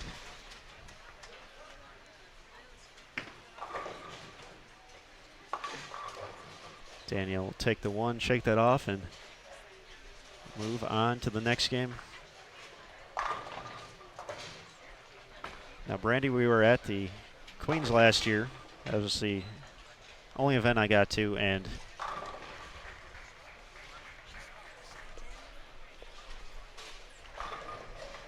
Emil and I were on the live stream, and I believe you ran across our pair, and you were wearing the Wonder Woman jersey. And we said, jersey of the day right there, possibly of the tournament, goes to Brandy Brinket. And then you got to wear that on the show as well. Just tell us a little bit how that all came about. Yeah, so funny story. The group I bowl nationals with, 2 years, I think that was 2 years ago, our team, we wanted to do superheroes. You know, I was kind of confused. I'm like, okay, well, I don't know who to be because everyone else, you know, they have their superheroes picked out. I'm like, okay, so let's narrow it down to a woman superhero. You know, it was between like Catwoman and Wonder Woman. I was like, Wonder Woman, that's it. And, you know, ever since then, it's just been a theme now, Wonder Woman. So, and actually, this new jersey, I don't know if you noticed the Wonder Woman jersey that I was wearing here, but it has BB on it instead of the W. So. That's a nice touch. Yeah, I just signed with Apparently FX, and Rainey Cody was the one that actually thought of that. So Well, very cool indeed, and that's one of the fun things to see out here is just the ability to kind of let loose with jerseys and kind of come out here, have your own style, and any other specially made jerseys you got there? Maybe some Maryville colors? I did have one. I need to design another one though. But you know, I like to have them fun and bright and crazy. I guess I'm kind of a crazy person. People would say I'm just very, you know, outgoing and wild, and you know, so that's what I like to do with my jerseys.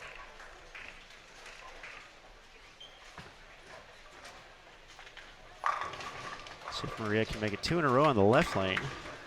She's able to mix them up. Still looking for that first strike on 24.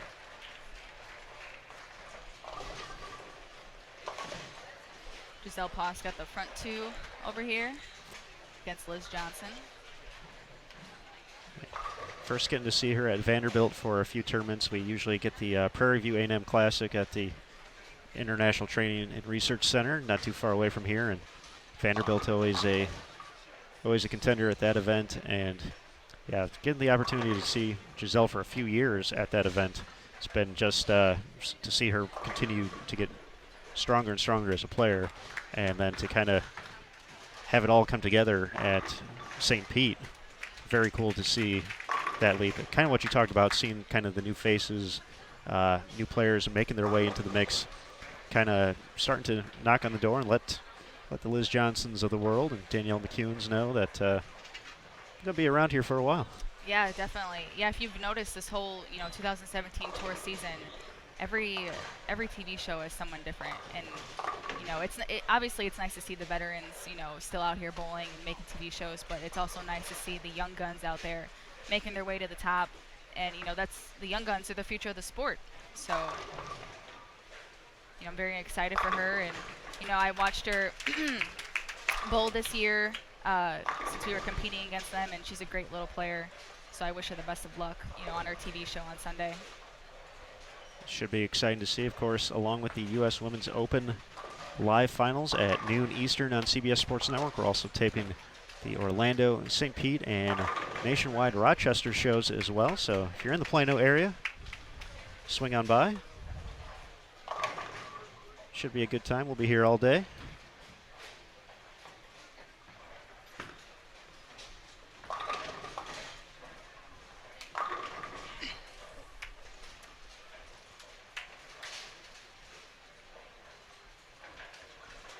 Now Liz Johnson. Something she's used to now. Yes. 5-time winner here at the U.S. Women's Open. First was in 1996. Oh. That shot did not go the way she had hoped, but has captured this title 3 consecutive years. Getting pretty close to a 3rd consecutive Player of the Year as well since the relaunch of the tour. Just having the opportunity to compete alongside Liz throughout the course of the season, just what are the things about her game that really stick out to you? She's not a player that shows a lot of emotion. So, like the split she just had this Open, she's not one of those players that, throws stuff around or, gets pissed off or anything like that. She controls her emotions, and I think that's one thing that's really good about her is she knows how to regroup and, get back on it. And she's one of those players, if she shoots a 170, she's going to come back and shoot 280. So, she handles her emotions very well. And actually this year I've gotten a little bit closer with her, and, she's a great person as it is. So she's someone I look up to, and, everyone looks up to her. Everyone wants to be the Liz Johnson. So. We're joking around about a potential kind of social media piece, because the argument's always going to be going around Liz or Kelly. Who do you got? So we have this amazing game room back here, just behind like lanes at 35 and 36 with skee ball and basketball and all that. I think that's got to be the decider. We're going to have to put them through games like just one after another. Some type of best of 5, best of 7 situation. See who's going to come out on top. I think so. I think we need to, I want to see that. I want to see that happen. There's some skee ball and there's some basketball over there, so that'd be pretty entertaining to watch. I'm curious, though, if the bowling skill translate as well to the skee ball. That's what I want to see. The mechanics are the same general idea. You're rolling the ball underhand at an intended target. Who can manage the speed, the direction the best? I think so. Sometimes when I play skee ball at like carnival games, I see myself, doing my form. I'm like, okay, this isn't bowling, this is skee ball. Got the pre-shot routine going and looking for the rosin bag.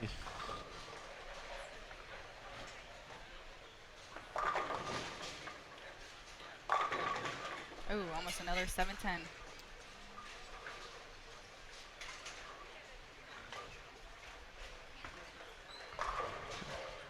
Pretty good match brewing between Erin McCarthy and Leanne Halsenberg over on 19 and 20. McCarthy still shoot 280 this game, 268 max for Leanne, the Hall of Famer. Yeah, Leanne has been having a great season so far. She's a player right in the mix for the points as well for the Tour Championship coming up. So this is a big first step, but she's a few blocks, a few games away from possibly making that trip to Richmond. Yeah. Looks like Danielle made a ball change over here.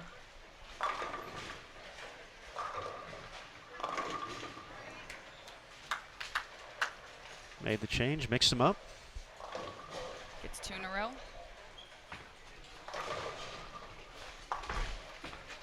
Now, Brandy, you had a great week out here, just a few pins shy of making that first cut. But equipment-wise, what kind of worked for you throughout the course of the week? Obviously, we talked about it a little bit earlier, just limited to 8 balls. But you kind of said you had your core group that you generally go to regardless. Just kind of for each block, what worked for you, what didn't work for you? So my first qualifying round, I was on the double burn, and the Phenom worked really well for me that day. I threw that ball all 8 games.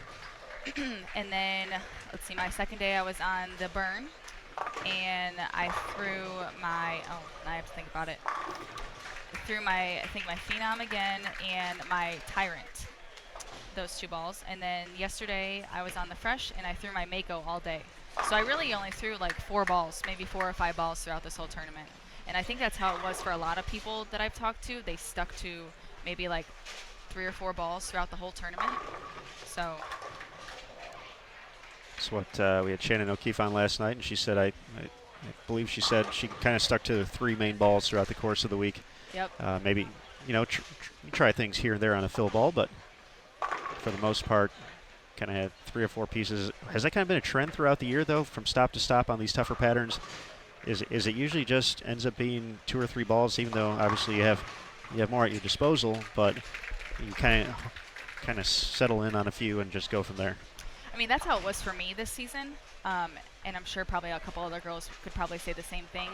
I mean, I mostly threw, like I said earlier, maybe 5 to 6 balls, maybe more, a little bit more than that, throughout every stop, usually the same. So, I mean, each stop is different. This summer, they would tell us the patterns, they wouldn't tell us the patterns. Or we would bowl on fresh the whole time, or we'd bowl fresh burn. So, but yeah, I mostly stuck to my same core, 5 to 6 balls throughout this whole summer. And I think that's what kind of, made my decision when I came here for the U.S. Open, having to cut down to 8, it wasn't that difficult for me to do. All right, we're hitting the back half of game number 5 in front of us. I think we're going to have to watch 19 and 20, though. They're getting into the 10th frame. Erin McCarthy, Leanne Halsenberg shootout underway. McCarthy's going to step up first. She can get to 259. Halsenberg still has 268 available. McCarthy put up a huge block on the fresh back on day 2. Almost got to 300 over. Oh, she gets the first one in the 10th. Trip the 4-pin. See if she can put the pressure on Leanne.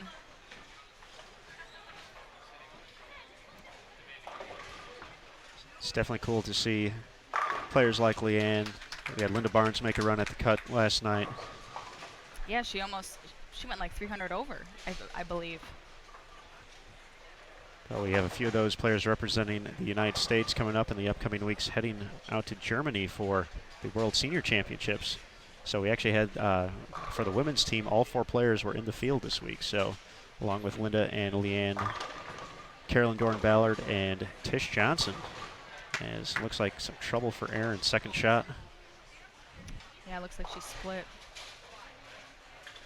Yeah, I actually crossed with Carolyn Dorn-Ballard this tournament, and this was the second time I actually crossed with her throughout the summer, and she's just, you know, full of energy. You never know what to expect from her, and she's just a great person all around. And she actually struggled a little bit on the first day on the double burn, but she made a great comeback, and she, you know, gave it a run and, you know, almost made the cut, but unfortunately fell short.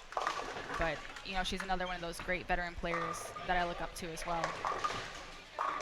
Carolyn, a player we get to see quite a bit here, local for us here in Texas. So, of course, does a lot of great things with her charity, Ballard versus the Big C. They actually have a very big event.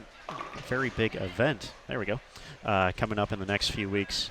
That really raises a lot for the cause and awareness. So always look forward to seeing that event. Yeah. Danielle is going to take the win here against Maria, already in the 230s. Leanne still is, I guess she doesn't need the first hit, but I'm sure she'll gladly take it. Go 9 spare 9 to win by a pin. You'll be able to see that here on extra frame, far left of your screen, lane 20.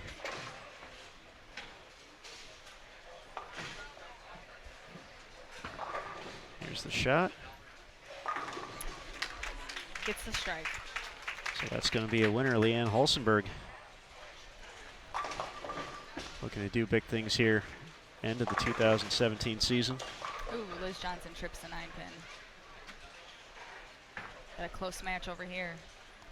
And we seem to hit these kind of, when you look at the scores, obviously, we see a few splits up there, a few open frames, and even throughout qualifying, it seemed like there were certain lulls during the block where it just seemed like the transition, whatever it may have been, and whatever block it was, just that kind of just show up for a game, and then all of a sudden it was kind of like back to normal with the striking. Did you kind of notice that too, or? Yes, actually, there was one pair down here at the high end. I shot like a 240 or 250, and then I go down to the low end, which was 9 and 10, and I actually shot 127. Like, it was a complete turnaround. You know, that was the one game I tried everything in my bag. I just couldn't figure out the lane, and then I moved down to the next pair and I shoot 240. So I saw a lot of that this week on different pairs. You know, it all depends who started where and, you know, what line they played.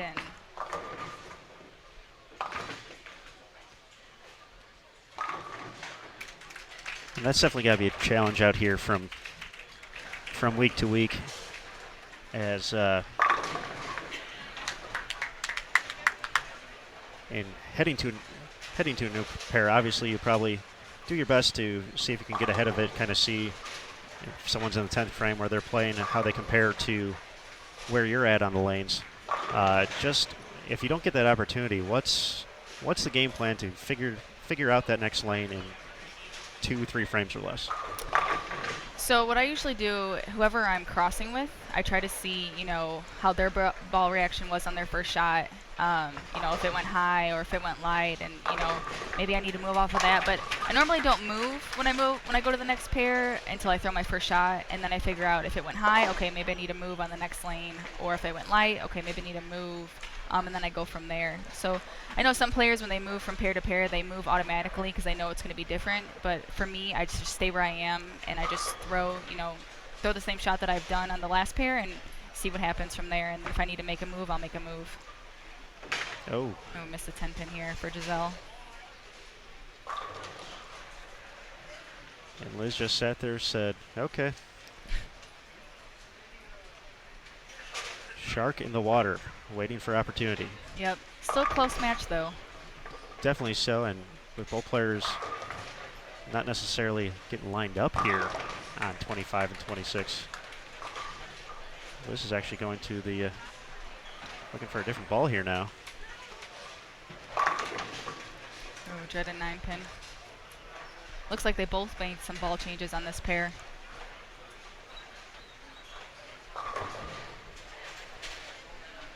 Looks like Stephanie Johnson, the winner in the Johnson battle on 27 and 28. Caitlin's going to be max out 192. Stephanie in the books already at 243.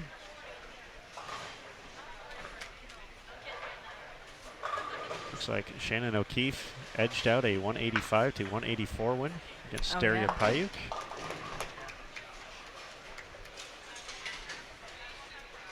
Looks like a big number from Shannon Pluhowski. Looks like 270s against Nicole Trudell.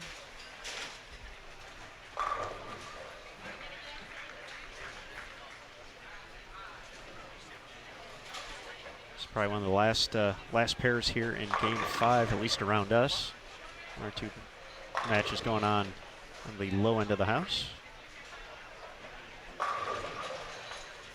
So Liz senses opportunity. Looks good. Oh, no, 2-pin stands. So she takes the lead with that shot, but could have really put some pressure on. Stepping up in the 10th with a chance at double, but still can shut this thing out.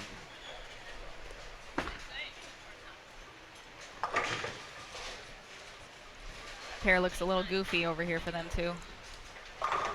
It's given a few players some fits.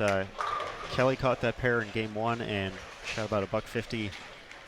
When we saw her again, it looked like she had moved a whole zone left.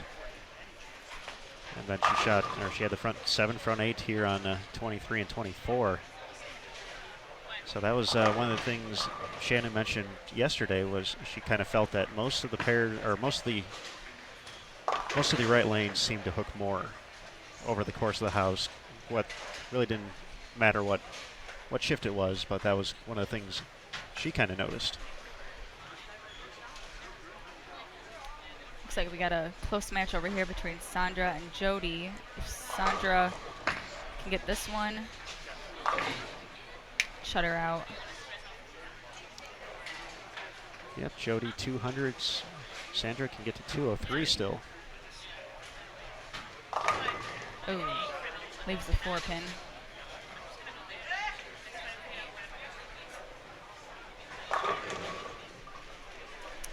Giselle still has a chance.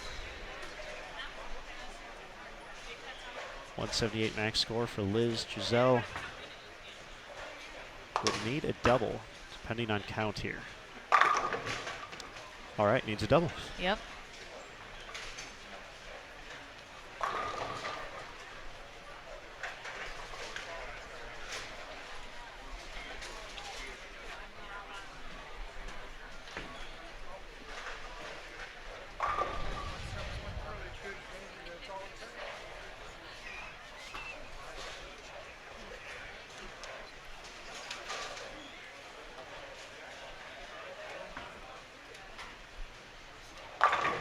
Oh. There's that 7-10 again. That is showing up a lot. Goodness. I think ever since I said something, we've seen like 2 or 3. It is definitely you have spiked interest in the 7-10, Brandy. So coming up at a terrible time there, but same scenario. If just one of them fell out, still would not have been enough to collect the victory. So I'd like to have gotten as many pins as he could have there. So 178 and 164 to conclude game number 5 here on Bowl TV on Extra Frame.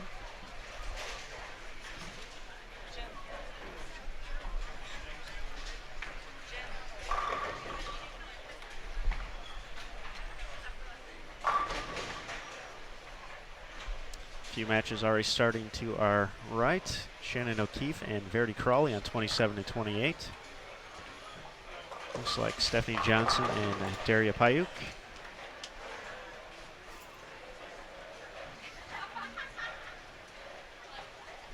I spoke too soon about that Bluhowski score. I guess they had already changed the names. So she's bowling against Nicole Trudell. I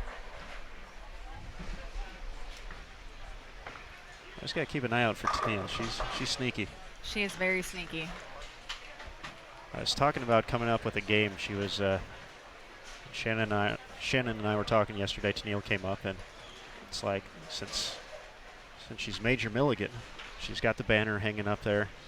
I think the players should kind of work together, and when it's hanging for this tournament, they should find ways to move it around every day. That would be awesome. She probably wouldn't even notice. I'm not sure. It was kind of like with what Linda and Carolyn were doing early in the season with the Where's CDB. Where's CDB? We could just translate that here at the U.S. Open. Where's the Milligan banner?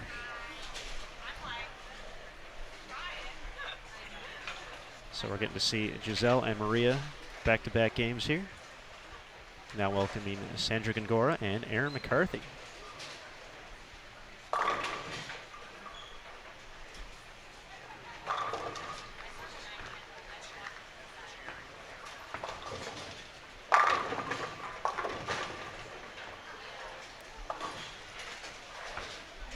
I'd say Sandra and Erin are kind of two players I feel like are kind of on the cusp of a run where they just like make 3 or 4 shows in a row. Just seems like something always kind of pops up. It just kind of slows them down just a tad. But going to find their stride at the right time, and it's going to be just one after another after another. Yeah, they both came out with a strong start here at the U.S. Open, and they're still bowling well here. Speaking of Erin, she has a full-time job. She's a nurse, so for her to juggle PWA Tour and juggle her full-time job, it's very hard, and I give her props for her doing that.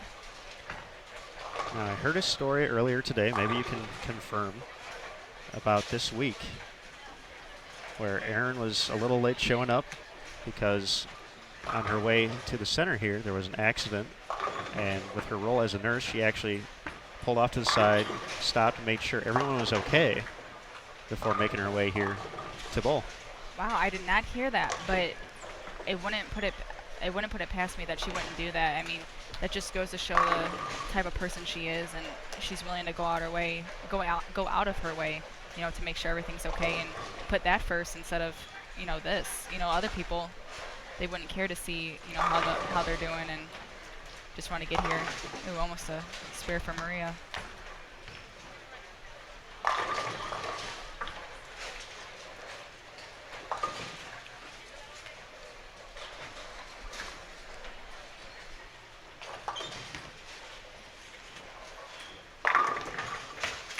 Get to see if that good karma pays off throughout the week and see if Erin can make the show on Sunday. We got to see a really gritty performance from her at Team USA Trials back in January, where she went on to win the event and an opportunity to represent the United States at the World Cup coming up in a few months here in Mexico. The last game pretty much came down to her, Shannon, and Kelly, and was able to put together a late run of 6-7 in a row to solidify her spot at the top of the standings. Well, just a tremendous performance in general. And I'm not going to lie, when she had the big set on the fresh back in day 2, that was kind of, she was going to be in the mix down until game 56 at that point, in my opinion. Oh, trips the 10 pin. The kick worked. Have to get that score corrected, or big thanks to all the volunteers this week helping out at Plano Super Bowl with the score corrections. And yeah, they've been on top of it. They've been on top of everything. Every center that we went through this summer, the staff has been great.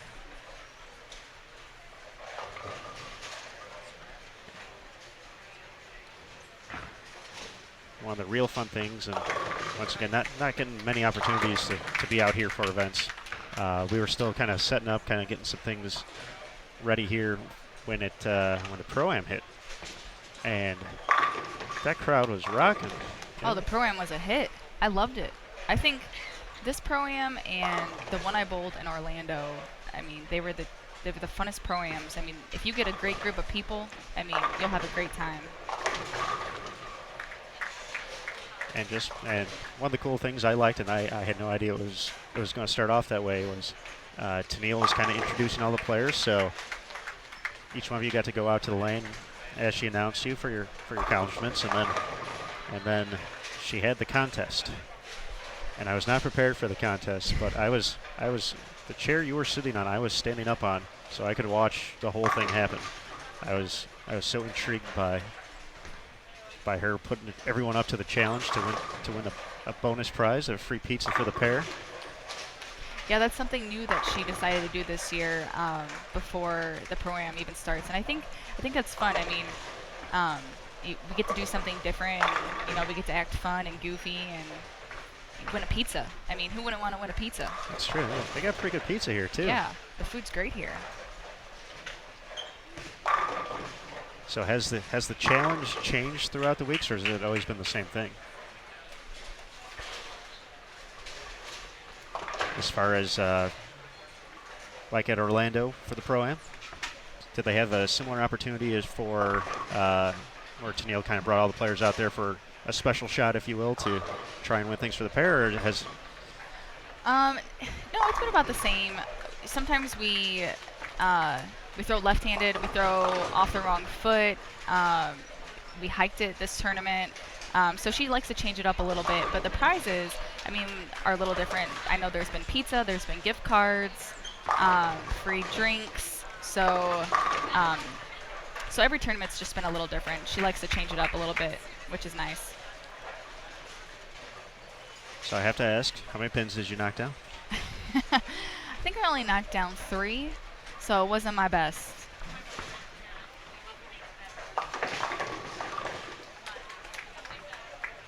Definitely a cool aspect of it. And so many of the host centers definitely take advantage of having you ladies in town to compete, and the fans, from all accounts, the fans have been great as well. Have really embraced the tour coming back and getting the chance. Obviously, something that was gone for so long. Getting to see, obviously the crowd favorites. Folks remember seeing the Tish Johnsons, the Liz Johnsons, Leanne from back when the tour was going on weekly back in the 90s, 2000s, all that. But really a great opportunity for everyone to kind of not only see them and get to look back at those memories, but also to get to see players like yourself, up-and-comers in the sport, ready to break out to that next level. Yeah, definitely. You get to see those old veterans, and then, like you said, the new faces, the up-and-coming girls, on the tour. And, you kind of get to talk about, your story, and that's what I kind of did with a couple of people that I bowled the Pro-Am with. I mean, some of them didn't know who I was, and it was great to, just explain my story and how I got here. And so, yeah. So since I'm unfamiliar with that story, how did you get your start in the sport? So it all started with my dad. My dad was a big bowler back in the day. And my mom, bowled league here and there, but she was more of like, those league bowlers that drinks beer. That's what my mom was. But my dad was the big bowler in the family, and, my high school didn't have bowling, so I was unfortunate with that. So I would just bowl leagues during the week and tournaments here and there. Didn't know what junior gold was until my junior year, when someone came up to my dad and was like, hey, your daughter should think about bowling junior gold. And my dad's like, oh, okay, what's it all about? So we looked into it, went 1 year. I think I missed the cut by a couple pins. And then the following year, I finished 5th, and I missed, being picked for Team USA. And then the following year, I finished in the top 10. So, would I have bowled that a couple years before? I probably would have. I mean, it would have been great, but a little late to the game with that. And then I actually was going to play basketball in college, until my guidance counselor was like, there's actually schools that have bowling and you can get scholarships for that. And I was like, oh, well, maybe we should look into that. So he was the one that actually kind of helped me look into the process with schools that offered bowling. And then me and my dad, put some packets together and sent them out to different schools. And McKendree was the one that caught my eye, and it's all history from there. So. Of course, now the head coach at Maryville University. What's the most unique way a player has kind of reached out to you for kind of that same way? I know there's different ways to kind of get your name out there, whether it's, a lot of coaches make their way to junior gold to kind of watch players who are approaching that collegiate age. Here in Texas, actually, in the upcoming weeks, we have the bowling combine, another opportunity. How have players kind of made themselves known to you now that you kind of have begun to establish Maryville University? And just, what's the most unique one you've received so far? Well, speaking of the combine, actually, me and Shannon will be there next week, so we'll be out here for another full week to go to the combine. But unique way, I've had some videos sent to me on a disc, so I've had that sent to me in the mail. Just resumes, emails. Those are probably, the three main things that I've gotten. Nothing too unique, I guess I would say. But emailing is the big thing, and they just send you videos. That's about it. Well, the combine definitely a very awesome opportunity for those young student athletes. And just obviously, for a coach, you get to analyze the data brought out just through all the drills that they do and everything, but also the opportunity to really have a meet and greet, if you will. Definitely a cool aspect. It's almost like a job fair, if you will, except to bowl at the next level, find potential players, and find out what they want to do and what they want to do with bowling, and kind of move from there. Yeah, this will actually be my first time attending the combine. Last year I had a wedding I was in, so I couldn't attend. But this year I'm just excited to see, what it's all about. Shannon and Brian O'Keefe tell me, everything that goes on there. So I'm excited to see every little thing, each day, what they have to bring. So very excited to see what it's all about. Had a few miscues here from Giselle.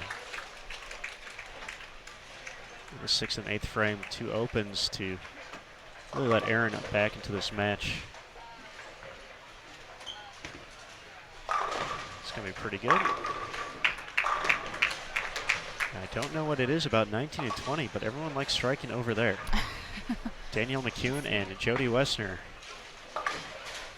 going at a 279 slugfest right now. Yeah, another close match.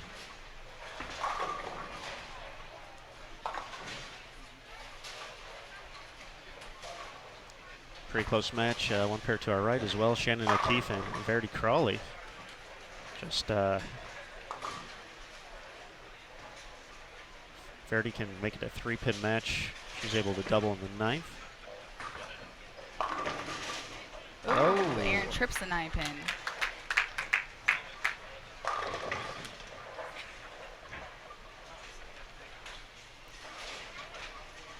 Get another close match with Liz Johnson and Leanne, both on a 279 pace as well.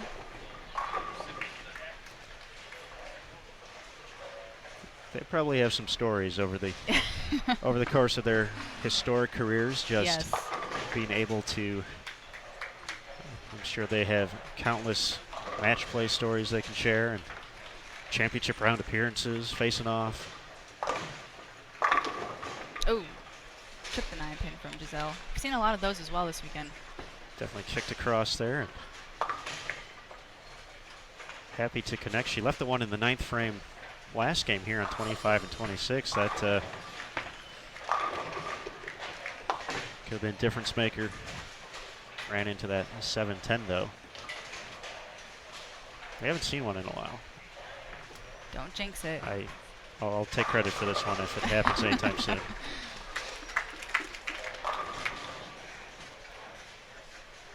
Max score for Giselle, 233 to kick off the 10th. She gets the first one in the 10th. For McCarthy, 2 of 49.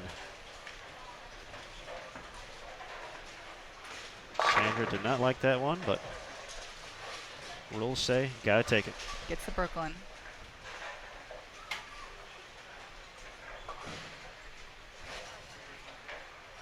So Danielle McEwen now stepping up in the 9th and 10th. Went 9 spare before rattling off 6 in a row. Ooh, 8 pin. Goodness. There have been some very poorly timed 8 pins this week.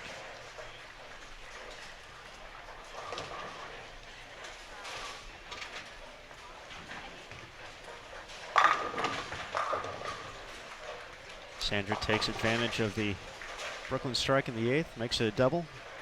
She's going to be on her way to collecting an extra 30 here.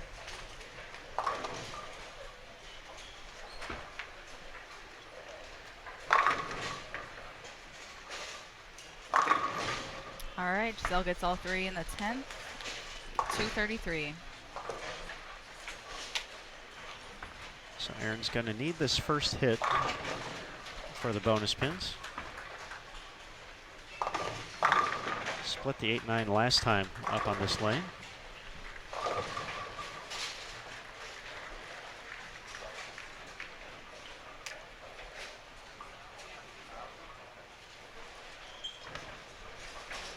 Looks good off her hand.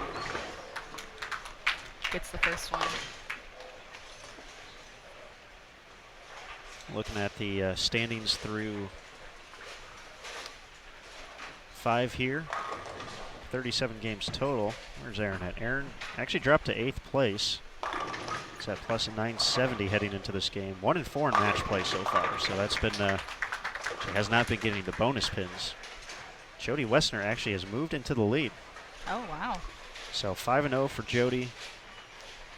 Now at plus 1152, 12 pins ahead of Liz, plus 1140. Daria Payuk moving up in the standings as well. 1092. Shannon O'Keefe in 4th at 1048.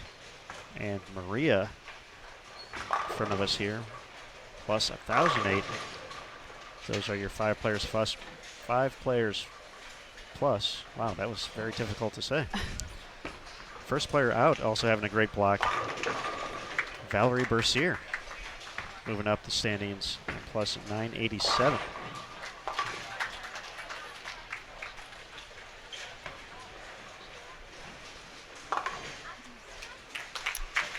Erin will get the win here against Giselle, 237, 233.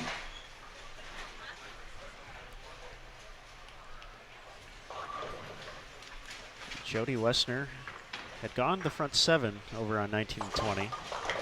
It's gone back-to-back 9 spares, can still shoot 268. McEwen after that 8 pin can max out 258.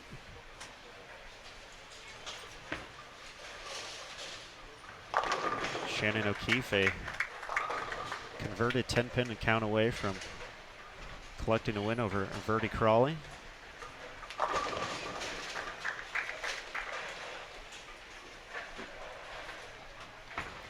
Looks like Daria Payuk is going to get a win against Stephanie Johnson. Converts the spare.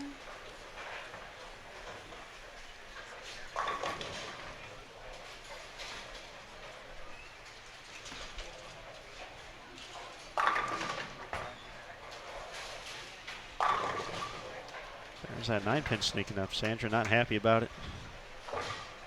Could have gotten into the 250s. A lot of 9 pins, a lot of 7-10s over here on these live stream pairs.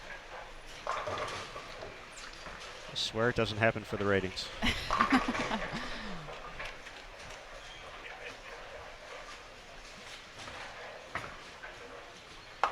Sandra cleans it up, going to be in the 230s, collect the win. Jody Wessner makes it a double, so she just needs to stay behind the foul line. She's going to go 6-0 and add on to her lead. Great tournament for Jody. Jody's been bowling phenomenal. We chatted with her for a little bit a day or two ago. and very familiar here with Plano Super Bowl. Her father, John, actually lives here in Texas, so she actually comes down and bowls with him quite a bit. So some of the events they do often end up here at Plano Super Bowl. So familiar and comfortable with the house. She has her dad here as well, kind of rooting her on. So definitely a cool opportunity there. And yeah, I bet she likes that. She probably doesn't, get to see her dad probably as often as she would like since he lives down here, and I'm sure it's great that he's able to watch her bowl. And she's bowling great, so it's a win-win. And Jody historically has put together some real nice performances at the U.S. Women's Open over the course probably of the last 6-7 years or so. She's made match play every year, but has yet to have that 1 week where just everything connects in the match play portion of it. So had, I think, 3 10th place finishes, a few 12ths. Last year was 19th in Addison, Illinois. Who knows? Maybe this will be the year. This might be it, and certainly if she keeps doing that, going to be in good shape.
Danielle finished with 257 against Jody's 268. Still a good game from Danielle. Yeah, got to be happy about adding the plus 57 to the score, but I'm sure she would have. You would hope to be getting into the plus 30 when you find a way to get to 250s, and that's generally been the case throughout the season with the definitely some tough patterns throughout and grinding through. And as a player, all you can do is kind of tip your hat to your opponent at that point. You bowled a good game, they bowled a good game, and yep. It looks like Danielle's going to be making her way back to extra frame. Erin McCarthy waiting in the wings, as well as our tournament leader, Jody Wessner. We'll be taking on the Hall of Famer, Leanne Holsenberg. Big thanks to everyone for joining us here on Bowl TV on Extra Frame, including our guest in the booth, Brandy Branca. Thanks for having me. About to start, looks like Game 7 here. Game 7, yep. So we are quickly winding down for the day. Kelly Kulik and Nicole Trudell, one pair to our right. Nicole, some trouble in the second frame.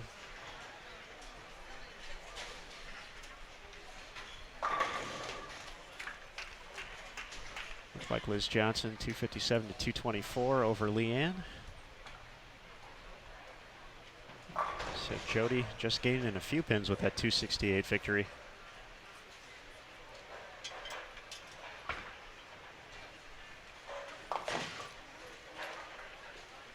So did you know Jody's a member of 4 Halls of Fame in Ohio?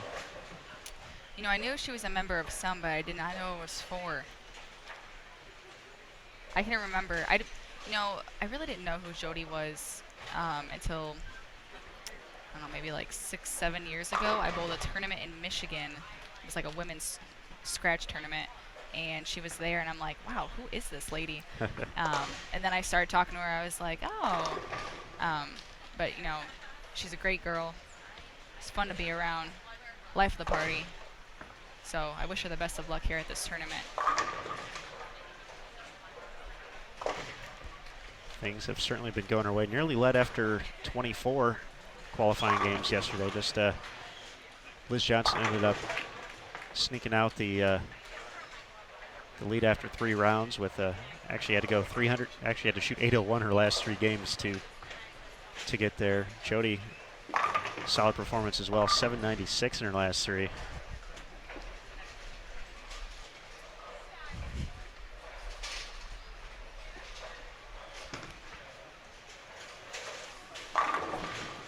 I have a feeling this is going to be a pretty good match over here on 23 and 24 against Leanne and Jody.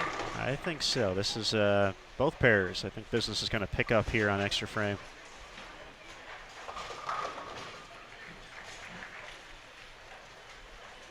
All these players off some pretty solid performances too. So yeah. So definitely have the momentum going in the right direction. Let's see if they can capitalize on it. Put up some big numbers for us.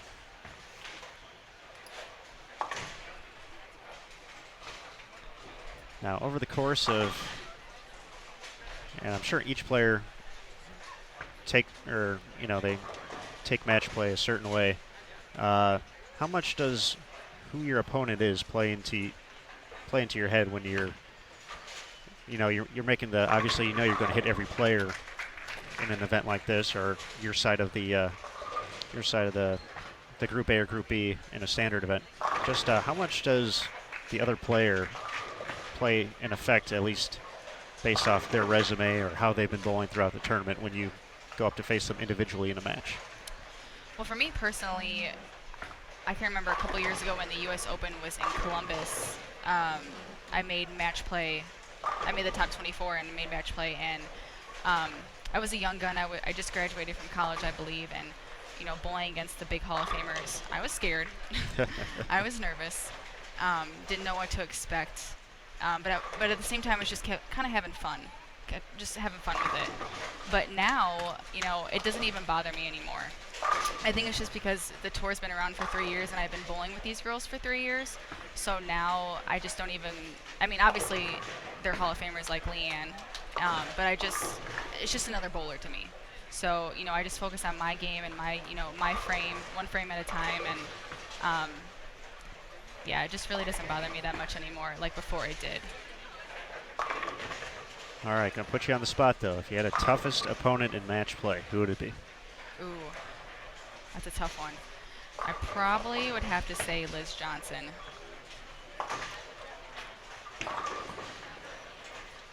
I think she would be my toughest opponent. I feel a few folks would probably have her at or near the top of the list as well. So Leanne gets a hit on the 9-pin there. Finally got one of those tricky guys to fall down. And there's our first non-strike so far. McCarthy rings the 10.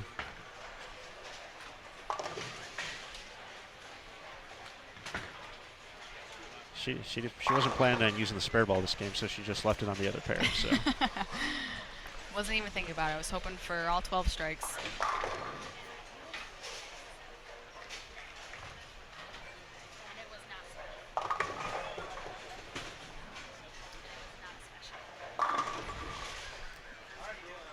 Front 3 for Leanne. Let's see if Jody can follow that up. I think you called it right, Brandy. This is it's going to be some good matches here. Yes.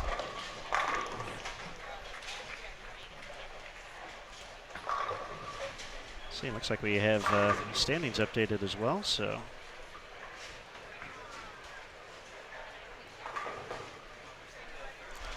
Get those up very quick here. 6-0, Jody Westner, plus 1250 now. Liz Johnson in second, plus 1227. Daria Payuk, plus 1158. Shannon O'Keefe, plus 1092. And Nicole Trudell in the 5th spot, plus 1,069. First player out, and Valerie Bercier still holding on to that, plus 1,053. Jenny Wegner not too far behind, 1042. Erin McCarthy, 1,037 over in 8th place. So those are our 4-digit players. It's all close. The top 12. It's going to be close.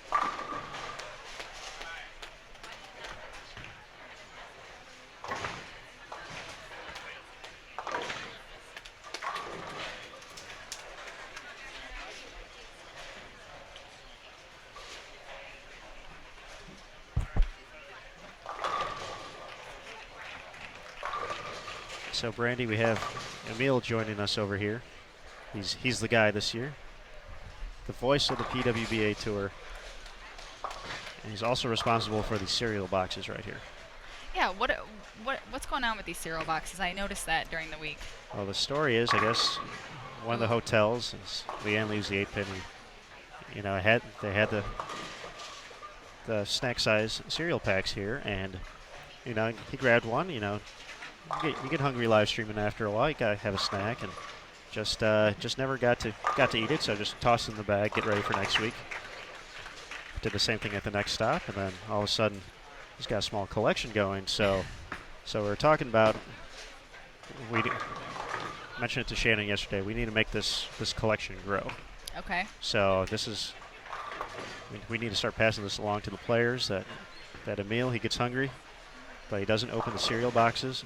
So I think he wants to have a little fort that he can build by the time it's all said and done. So.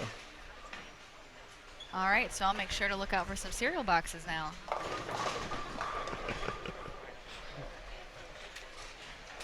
We like giving Emil a hard time.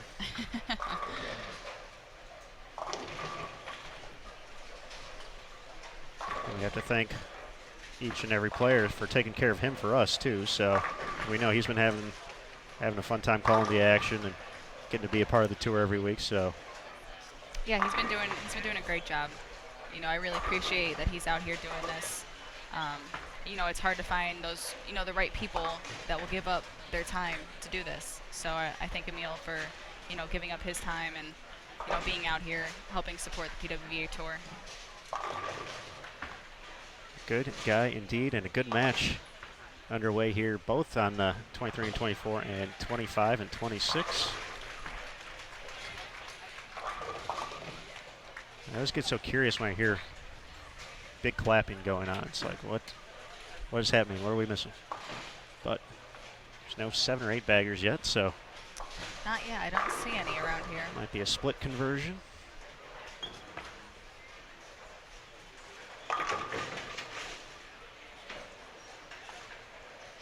Jody Wessner looking to get Jason Thomas to bring the camera out here, 4 in a row to start. Our tournament leader, taking care of business here at the 2017 U.S. Women's Open.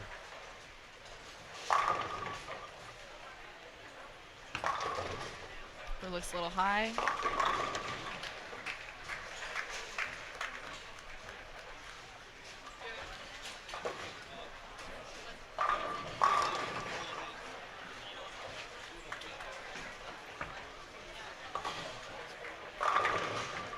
Another 9-pin. Goodness.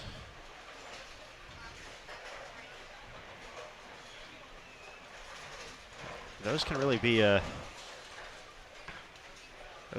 kind of just a awkward nudge in the back for you there, especially with the scoring pace being a little bit higher. That made a pretty good shot there that probably could have carried, and all of a sudden I'm going to lose 20 pins because of it. Yep. I left quite a bit of those this week. Almost left a 7-9, and that almost hurt me a little bit.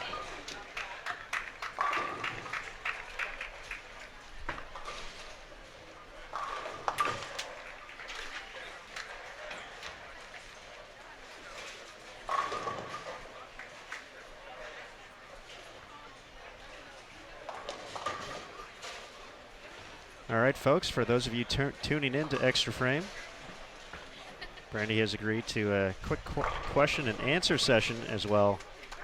So she's been offering a lot of great insight here, and we appreciate that. But for the folks at home, if you got a question for Brandy, please drop a question in the Live Now Facebook post on the Professional Women's Bowling Association PWBA post. This is something we've kind of done throughout the year, so for our regular viewers, they know that's where to drop the questions. So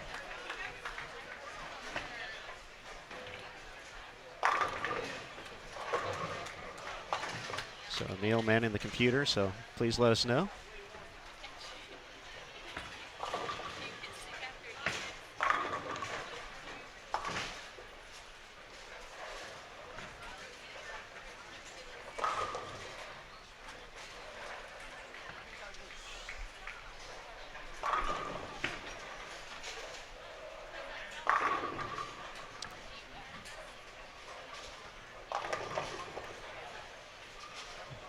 Leanne Hulsenberg really putting together a great performance just over the course of 2017, really finding her stride these last few events.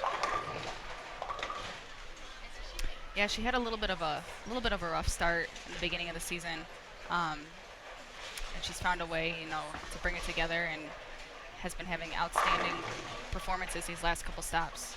So, whatever she's been doing, I mean, she's been doing great.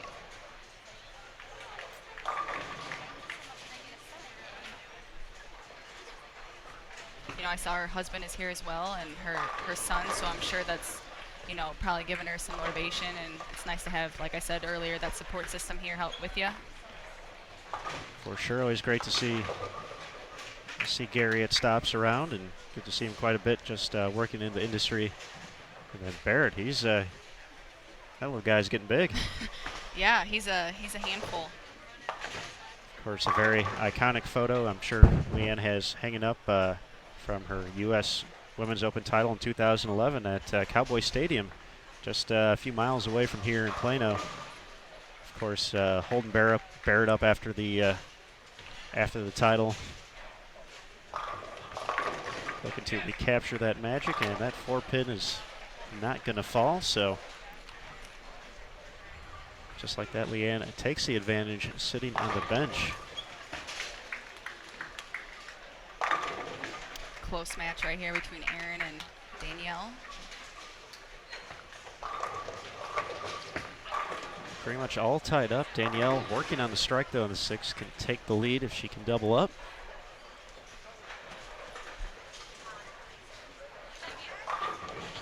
Different kind of close match on 27 and 28 between Kelly Kulick and Nicole Trudell.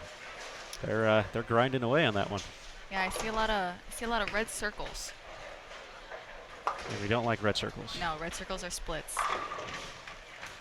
So I'm wondering if that pair is just a little goofy over there.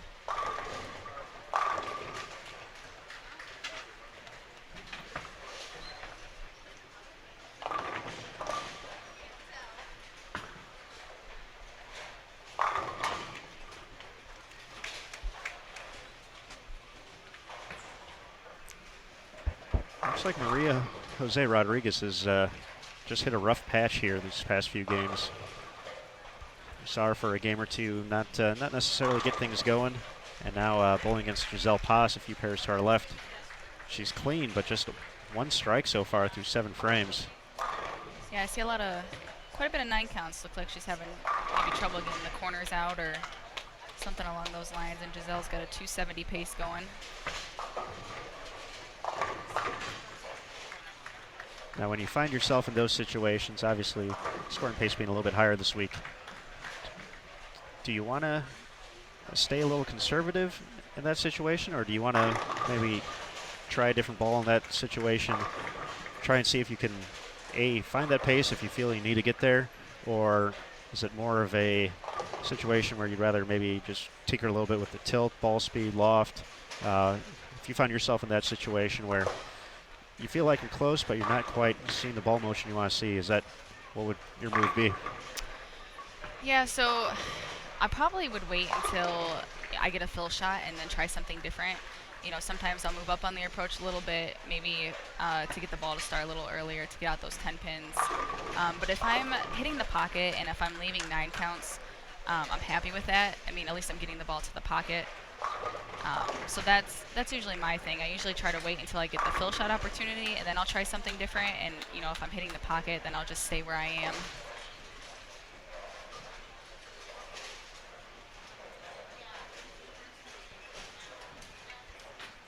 Hitting the 9th frame here, Leanne and Jody.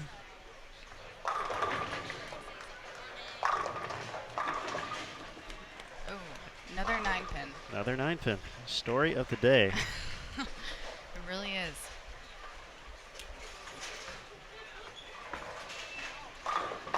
That'll give Jody the chance to step up here, 9th and 10th, and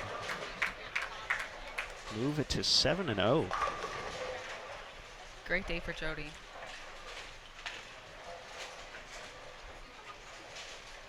And it's so crazy with just the length of this event that, to put up a block like that and realize not only do you have to come back tomorrow, but you still have 16 games of match play to go just to continue that pace. Obviously, that's the hope, that's the goal, win every match. But just the still needing to have kind of a short memory to kind of, obviously you want to take the good momentum with you, but can't necessarily rely on it to get the job done. Yeah, it's the U.S. Open. It's a long tournament. Yeah, you think 24 games of qualifying is a lot? Just wait till you make it past that.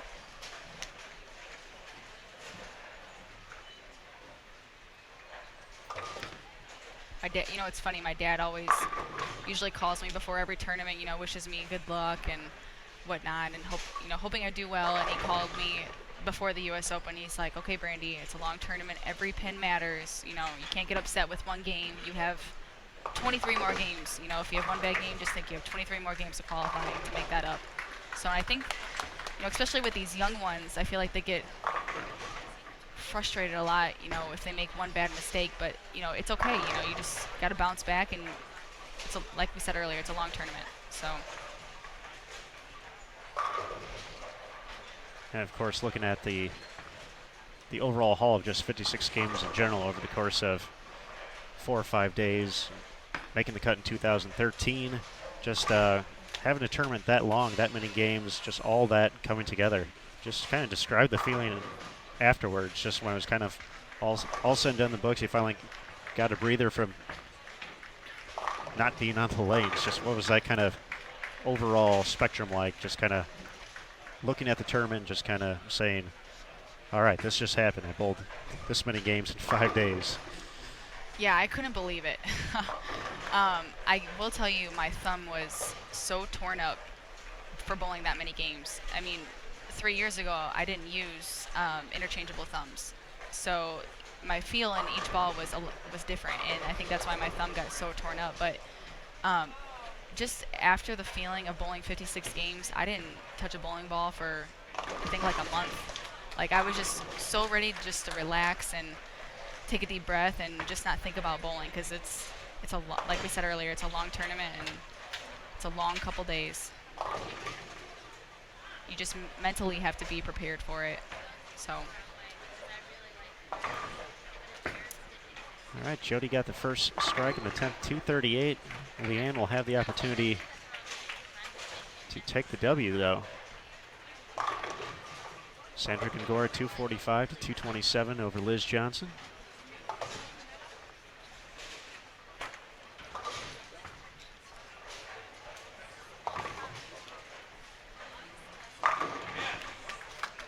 Jody makes it a double.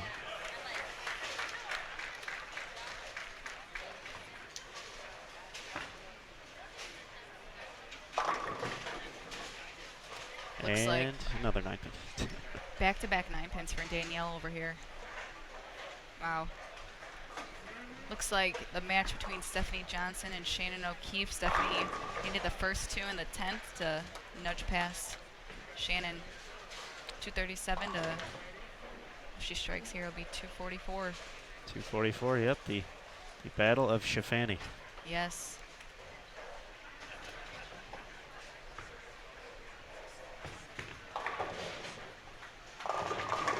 All right, 238, all three in the 10th for Jody Wessner.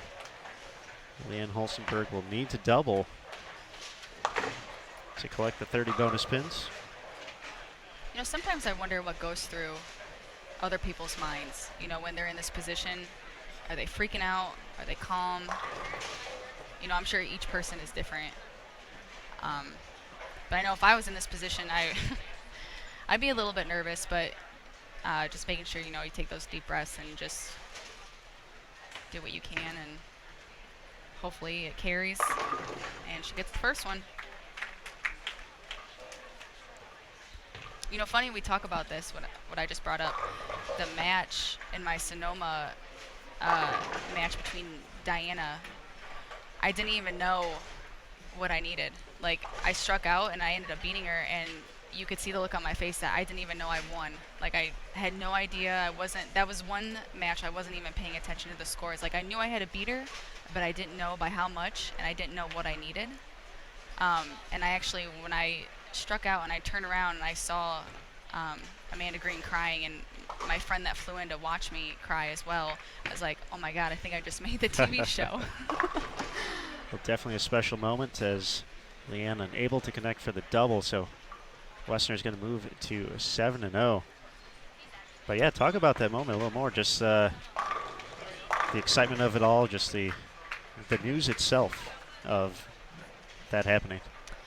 Yeah, very exciting moment. And actually, it really didn't sink in for me until I actually went to Baton Rouge for the TV show. Like, that's when it really sunk in. It was like, wow, I really did make a TV show. Very overwhelming at first, making my first show. But like I said earlier, it really didn't sink in for me until I went to Baton Rouge and I was actually on the set. 238 to 237, one pin victory for Jody Westner. She's going to increase her lead over the field. Erin McCarthy going to collect the win. Yes, she will against Danielle.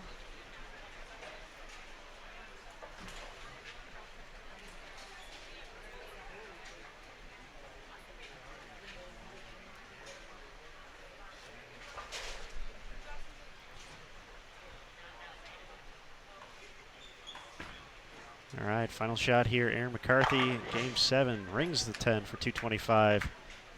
Danielle McCune at 207. So that's going to do it for game 7. Game 8 coming up next. We will have some questions for Brandy Brinko when we come back here. So we're going to take the headsets off for just a quick moment as we wait for our competitors for our 8th and final game here, opening round of match play. You going to be ready? I'll be ready. Excellent. All right, folks, thanks again for tuning in to Extra Frame. One game to go here, U.S. Women's Open. We'll be right back with Brandy Branca.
All right, welcome back. Game 8 of 8 for the opening round of match play here at the 2017 U.S. Women's Open. I'm Aaron Smith, joined by Brandy Branca. And as we promised, we're going to get through a few Q&A sessions here with Brandy. Nicole Trudell taking on Brittany Smith, and Brianna Cote taking on Caitlin Johnson on our featured pairs. We're going to welcome back the voice, Emil Williams Jr. He's going to be sending some questions your way, Brandy. So if you're all set, Emil will start. All right, Emil, hit me up. Well, first, how's everyone doing? I mean, what's happening? How's everyone? You guys okay? Everything good? Very good. Okay. Shout out to Extra Frame viewers. Hope you guys are doing well as always.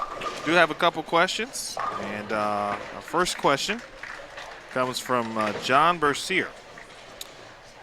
And he said he mentioned that, Brandy, you said you had some things to work on, but your game is pretty solid, he said. So what do you think you could be better at? Physical game, mental game, etc. So definitely my mental game. As I talked about earlier, I used to score watch a lot, and my mind would be going all over the place. You know, I put a lot of pressure on myself. So I actually started reading a couple books this year, and I'm gonna start reading a couple more next year, kind of, you know, just to help with my mental game a little bit. And with my physical game, so when it comes to a point for me to start playing deep inside, I have a problem with that. It may not seem like I really do, but a lot of hand position stuff that I'm going to try to work on, because I don't put a lot of hand in the ball. So I think that's one of my weaknesses right now. I'm more of like a straighter player. So when it comes to a point where I have to get deep in like that, I struggle just a little bit. So those are a couple things I'm going to work on. And also my swing. I would like to work on my back swing. It comes behind my back just a little bit, so I kind of just want to work on straightening that out. So just a couple things I have written down that I want to work on. So. Word. Okay. James Carpenter asks, do you have a favorite ball layout? So all of my stuff is pin up. Oh, speaking of another 710, there you go. It had been a while. we had avoided it. So pin up over my ring finger has been most of my layouts on my bowling balls. So I think that's what's worked best for me. Last year I had a couple stuff that was pinned down, but this year actually none of my balls have been pinned down. So pin up over my ring finger has been what's worked out best. So you're saying kind of keep the layouts the same, so just kind of let the ball characteristics then make the difference and kind of make the different shapes and. Yeah, pretty much. And I didn't realize this, but actually the 8 balls that I put on my ball card were all, like I said, all the same pin up over my ring finger, and none of them had a weight hole. So I found that very interesting. I didn't really notice that until I wrote them all down.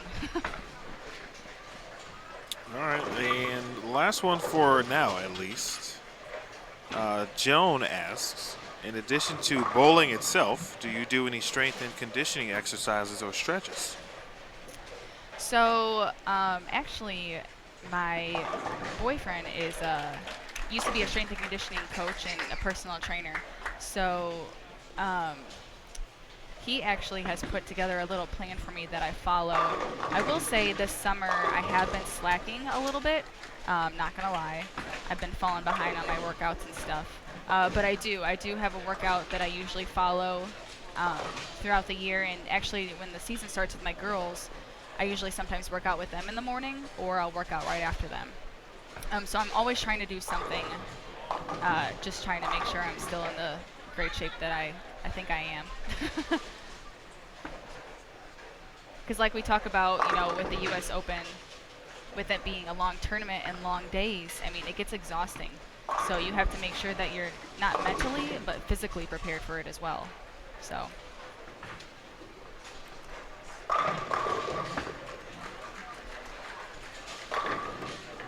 Looks like that's all we got for now. Is that right, Mr. Williams? At the moment, we'll check back here in a few seconds, and appreciate those answers, Brandy. Very, very thoughtful. The viewers certainly appreciate that.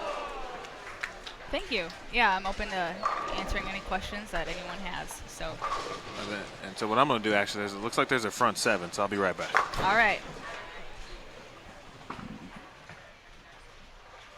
All right, folks, remember, drop your questions for Brandy Branca in the Live Now post on our Facebook page on the PWBA. We'll get to those in just a few moments. Front 7. Looks like Plahowski. I think you're right. Looks like she's bowling against Erin McCarthy, and off to the races. Another high-scoring match on 19 and 20. Daria Payuk and Clara Guerrero. A little bit slower in front of us here on extra frame, though. Brittany Smith still looking for that first strike. There it is. Go. Yeah, definitely a different scoring pace than it was the last game between Leanne and Jody. Saw that match go 238 to 237. Brianna Cote, early advantage with the double against Caitlin Johnson. Caitlin, once again, just 18 years old, out here at the U.S. Women's Open. Going to be on CBS Sports Network on Tuesday. It's part of the U20 show for the Junior Gold Championships, so be sure to check that out. Set the DVRs. Going to be a good show.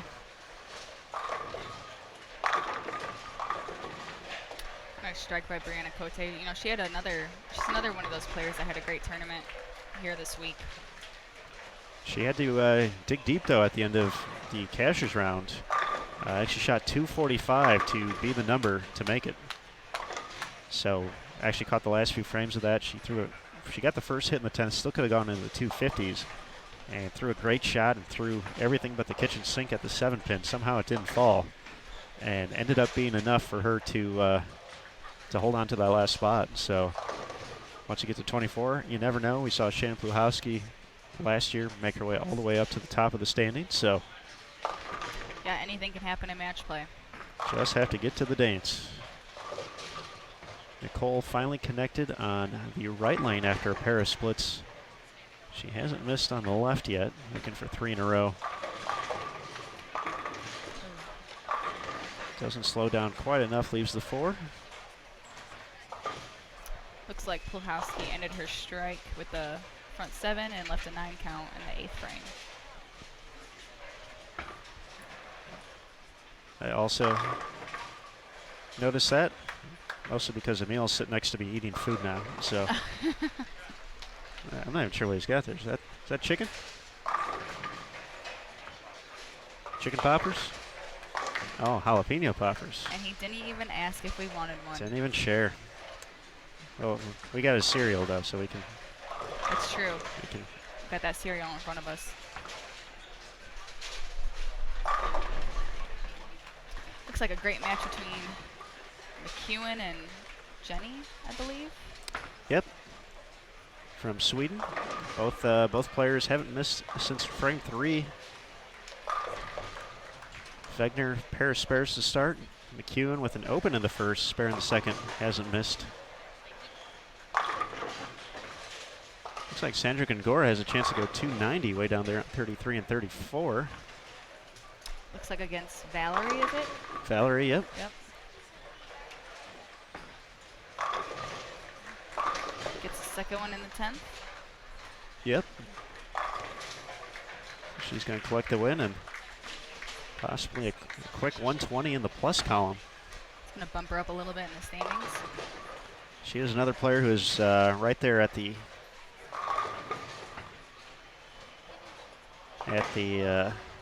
right at the cut line. Sanders moved up a few spots. We're updated through 7, so 13-18 the over total for Jody Wessner. Daria Payuk moved into second place, 1266, ahead of Liz Johnson, who's at 1254. Shannon O'Keefe holding on to fourth, 1129. Erin McCarthy in fifth at 1092. Now up to 10 players in the 4-digit category, where they're plus 1,000 or better.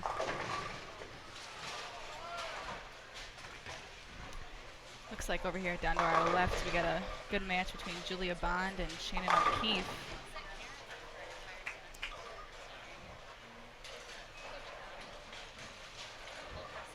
Yeah, Julia Bond has definitely been a player who's impressed coming out. Obviously, very, very talented youth player and on the collegiate level, but seen her at Queens and now here at the U.S. Women's Open this year. definitely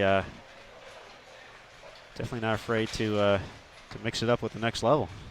Yeah, she actually bowled the Lincoln stop this year on the PWA tour, and I believe, if I remember correctly, she made the top 12. I want to say.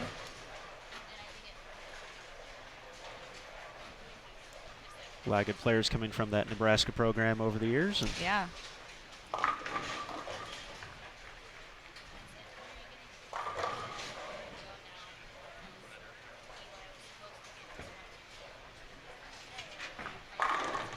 Brianna Cote looking in a good position here to add another win to the column.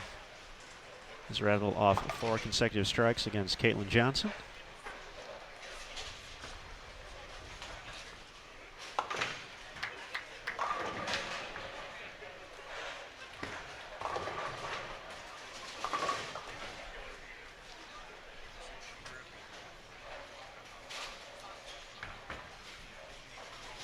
See if Shannon O'Keefe can get the first one in the 10th.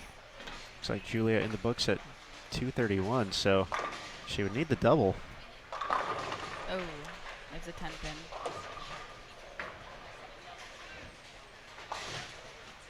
All right, we're wrapping up here, but it looks like Emil's ready for his jalapeno peppers, or poppers, excuse me, or have been consumed. So I think he's ready for another question here, Brandy. We got a couple good questions here. I have a question. How are the jalapeno poppers? They're a little hot. Okay, Brandy. Casey Cordell asks. He says he grew up in the Metro East area of St. Louis, which I imagine you'd know where that is. Of course, St. Clair was his favorite house to bowl leagues and tournaments, which I also know you know where that is. That is, yes. What is your favorite house to bowl in the St. Louis area? I'd probably have to say St. Clair. I bowl a travel league on Monday nights. It's a sports shot league in the fall. That goes at 3 different houses. At St. Clair, it goes at Bel Air, and it goes at Highland Bowl. And then I also bowl a league on Thursday nights, which is a house shot league in Mascoutah. It's a little 8-lane house. But probably St. Clair. I mean, I bowled my whole college career there. That was our house we practiced at, and it's literally a minute down the road from my house. So, just get a homey feeling there, and everyone's very welcoming, and that's where I like to practice. I practice there with Shannon O'Keefe and the men's bowling coach at McHenry, Dennis Knepper. So. Right, and it's a good question. About lane play and strategy from James Golding. Hope I pronounced that right, James. My apologies. How much of a difference was there lane play-wise from the fresh to the double burn, and what strategies did you use to attack each? Great question. So for the fresh, before we have practice, we're allowed to put some surface on our bowling balls. So I put surface on a couple of my balls. Actually, it was the Mako and the Tyrant. And I literally played probably a 3-4-5 on the fresh and stayed right as much as I could. I think I moved about 2 or 3 boards, getting no far left of 10 or 11. And then on, I believe, the double burn, he asked? Yes, the double burn. I was in deeper with my Phenom and crossing probably between 25 and 20 at the arrows down to the 3-pin. So, big difference. I used 2 different balls. So. I think that'll do it for tonight. Be sure to be tuning in tomorrow. We'll have some more guests, and we'll probably have another Q&A at some point, or at least offer it up. Want to thank Brandy for having a little fun with the fans and allowing them to share in your not only your professional experience, but your U.S. Women's Open experience. Yeah, it was fun. Had a great time, and it's nice to sit back and actually, watch and see the young talent and, see everything that's going on. And thanks for having me here. Certainly been fun. Emil, thank you for handling those questions and keeping us company and not bringing us jalapeno poppers. Next time. Next time, though. So Brittany Smith finishes with a 230. Nicole Trudell at 170. Brianna Cote a nice 247. Going to collect the win over Caitlin Johnson. Paired to our right, Leanne Holsenberg can strike one more time for 250 and a win over Liz Culkin. And Leanne, these last couple games, putting up some big numbers. Definitely putting up the strikes, and it's again a player kind of on the bubble for the Tour Championship, so looking to solidify her spot. Looking ahead to next month. But that will just about do it for us here on Bowl TV on Extra Frame. So Brandy, this was your first time in the booth, right? It is, very first time. I actually was a little nervous, not going to lie, but it was fun. Well, you have a spot anytime. I will already vouch for you for a meal for next year for all those spots. So so you can certainly welcome back anytime.